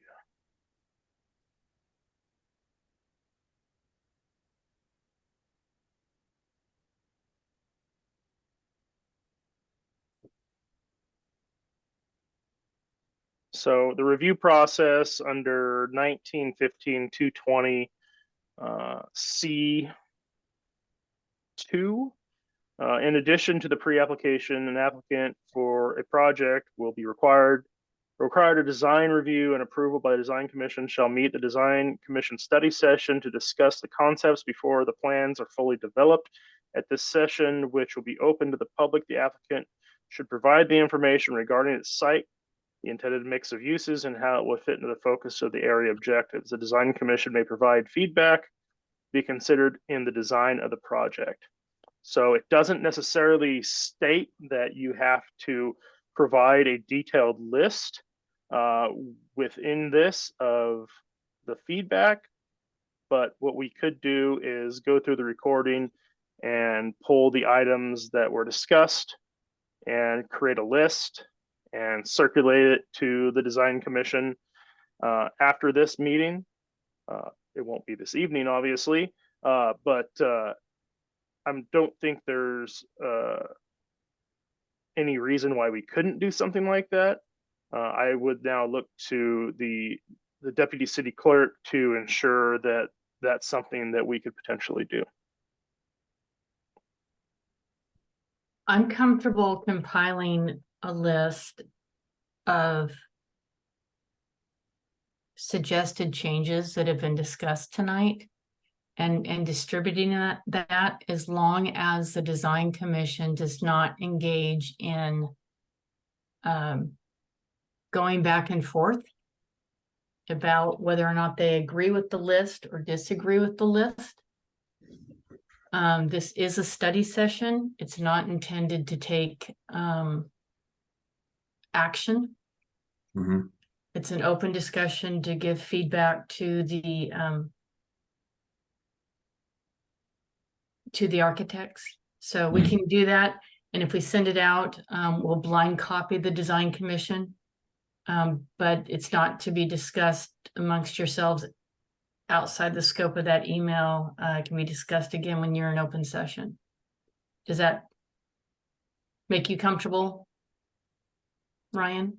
Yes, it does. I think that the main point that I wanted to gather from the commission is the study session that we had tonight, does that meet your expectations, or do you believe a new study session is in order?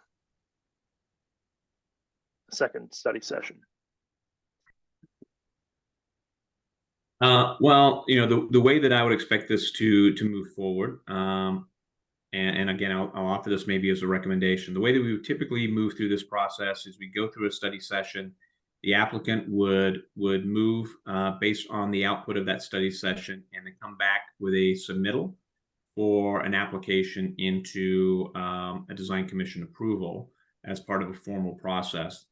At that point, we can render that our criteria was met or not, and either approve or ask for a resubmittal. So agreeing, what I do want to do is make sure that we're being fair to the applicant, that we are giving input. We are referring to it in the building codes. We are trying to, in some ways, prioritize what that input is, and then allow them to go off and interpret that to the best of their ability, and come back trying to get to an approved project. The thing that I don't want to do is I don't want to unfairly lock a project up where it's a constant process of going through study sessions, because asking the architect and the owner to go through that. So I would ask for input from the other commissioners, and ask for a quick discussion associated with that. And then we will collectively reach a determination if we are comfortable moving forward and providing input, consolidated input to the applicant so that they can continue in the process, or we ask them to make adjustments and then come back and resubmit to us. I think that's something that we have to decide collectively. And I would ask that the commissioners consider that at this particular point.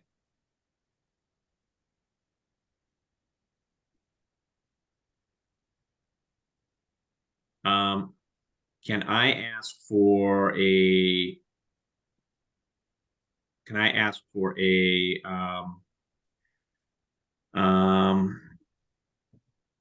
what I'd like to do is to see if there's an opportunity for a vote in this group to move forward with one of those two decisions, either to reapply or to move forward based on this study session as a single study session.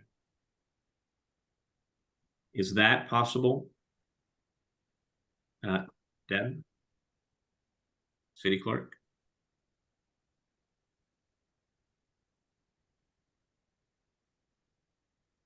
My apologies. I keep double clicking the Sorry. video icon.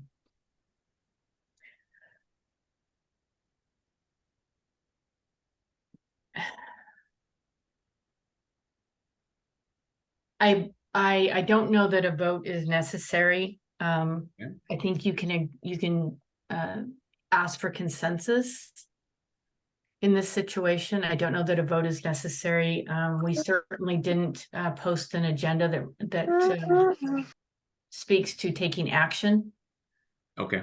The agenda says it's a discussion, which is what study sessions are usually for. Again, I'm speaking based on my experience. I don't have the city attorney to call on. So Okay. I could be wrong, but I'm gonna go with what is a safe scenario. So Okay. Thank you. What I'm going to ask. I think you're correct, Deb. I appreciate that, Ryan. Thank you. What I'm going to ask for from the body of commissioners is, do we have consensus for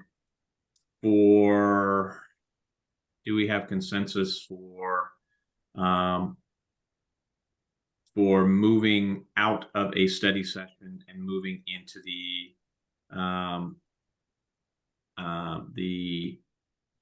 standard process of submittal for design commission approval?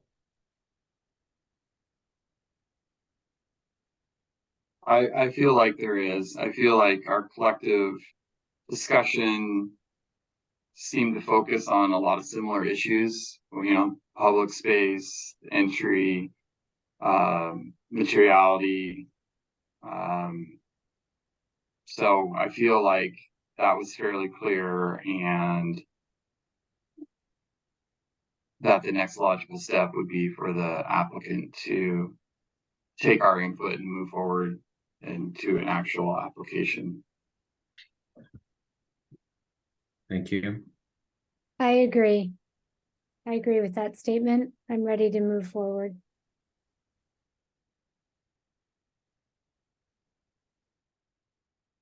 Is there any opposing? Again, I don't want to say this is not a vote, just do we have consensus?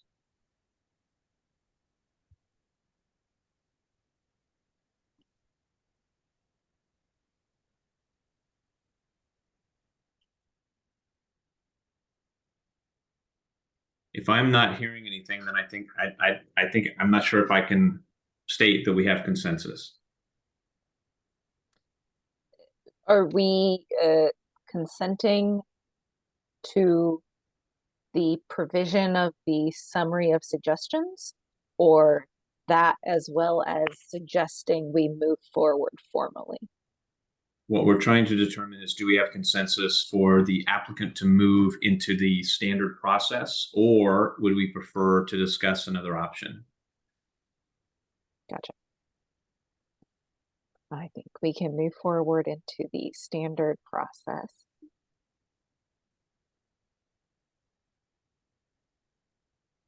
And do we need unanimous consensus? I'm sorry, I'm looking at Deputy City Clerk. You need a majority of the people present. I mean, if your consensus is consensus, so without, you know, a majority of those present saying, yeah, we agree with that. Okay. I think what would make sense is to do a round robin and ask each person to give their perspective. Are they ready to move forward? Are they ready to say, you know, we're good with the direction we've given the architects at this point. We don't feel that we need another study session, or are they not? Okay. Let's just go ahead and restate again. I think we've heard from Commissioner Atkinson and Patana, but if you wouldn't mind reiterating. I give consent. I agree that that we can move forward without an additional study session. I also agree we can move forward without an additional study session. I am fine moving forward without any additional study session. And I'll add myself to that. I'm fine moving forward without an additional study session.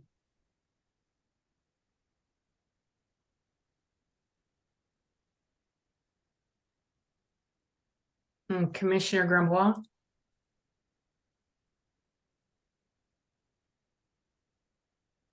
Abstain.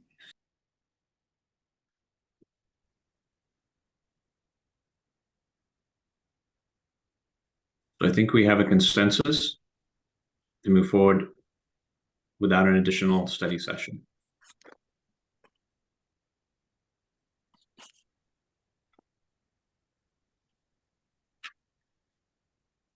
I think we can probably close this portion of the meeting at this particular point. Architects Medici, thank you very much for your time. Appreciate your effort to this particular point.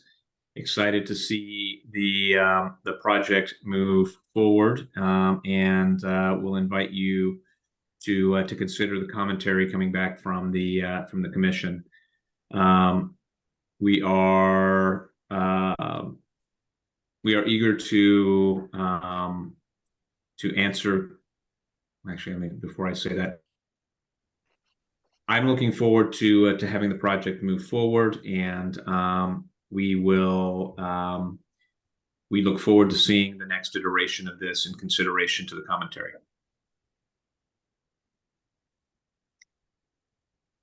Thank you. I appreciate again everybody's time tonight and commentary. All of it was heard and all of it was appreciated and taken into consideration. Thank you very much. I think we can move on to the last piece of business. Deputy City Clerk, should we excuse Skylar?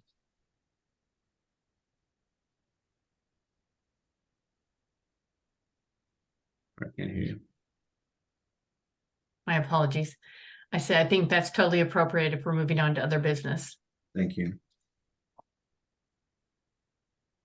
Okay, so I think at this point, you know, we'll kind of go through as we close this meeting out, whether any announcements or communications that need to happen at this particular point. You know, one of the things I have on my script is that the next meeting is if needed, November 1st. Hopefully then we have Chair Suzanne Zarback, and we'll all be a bit more practiced in this as we continue to increase our cadence. My apologies to this group for this thing going as long as it did. Was not expecting it to go quite as long as it did on my end, but certainly appreciate your input and energy and enthusiasm. If there's no other announcements or communications at this particular point, this design commission now at 9:35 p.m. Oh, I'm sorry. Planning Manager Ryan. We're going to stick with the agenda. I think I have to make some announcements based on things that are going on in the city. Okay, So, great. Thank you. So I'll make this very brief. The city clerk asked me to relay the message to all you folks that if you haven't done the parliamentary training provided by the city, the Jurassic Parliament training, there's another training scheduled for October 18th at 5:30 p.m. You are encouraged to attend, especially if you haven't attended yet. Please reach out to Andrea Larson, the city clerk, for more information and to get an invitation for that. The next item, we've had numerous pre-application meetings for projects that will require design review. Those proposals are going to start with study sessions like this one and then move forward with the formal application. There are several of those that have happened within the recent months, so look forward to having more meetings here soon, hopefully. Additionally, staff is very busy processing applications for the 2024 docket. We've also been very busy with the comprehensive plan update. If you've been watching the council meetings, you'll know what's going on there. It's been just very busy. And the planning commission has been very busy with that as well. The last thing I wanted to mention is that there's several capital improvement projects or CIP projects happening within the city and in the works for planning review. Design review is not required for those, but they are keeping staff extremely busy. So I just wanted to make sure that the commissioners were aware that we do not have a lull in our workload. Things are very busy. It's been a challenge being outside of our normal practices of being in the office, but we are making it work with the technology that we have. We hired another planner. He came on board in July. He's a limited term assistant planner, and he's performing very well and learning a lot. We have Grace Monahan that's observing this meeting. I don't know if she's awake, but Grace is here. Wave to the commission, Grace. Grace is our assistant planner, and she has been here over a year. She's done some fantastic work, and she's going to be taking on some of these projects to bring forward to this commission. So I just wanted to take this time to introduce Grace. Thank you, Grace. And that is all I have because I need to go to bed. All right. Well, then, with no other business to come before the Design Commission, the time is now 9:38, and this meeting is adjourned. Please stay seated until we terminate the recording. Thanks, all. Thank you. Thank you.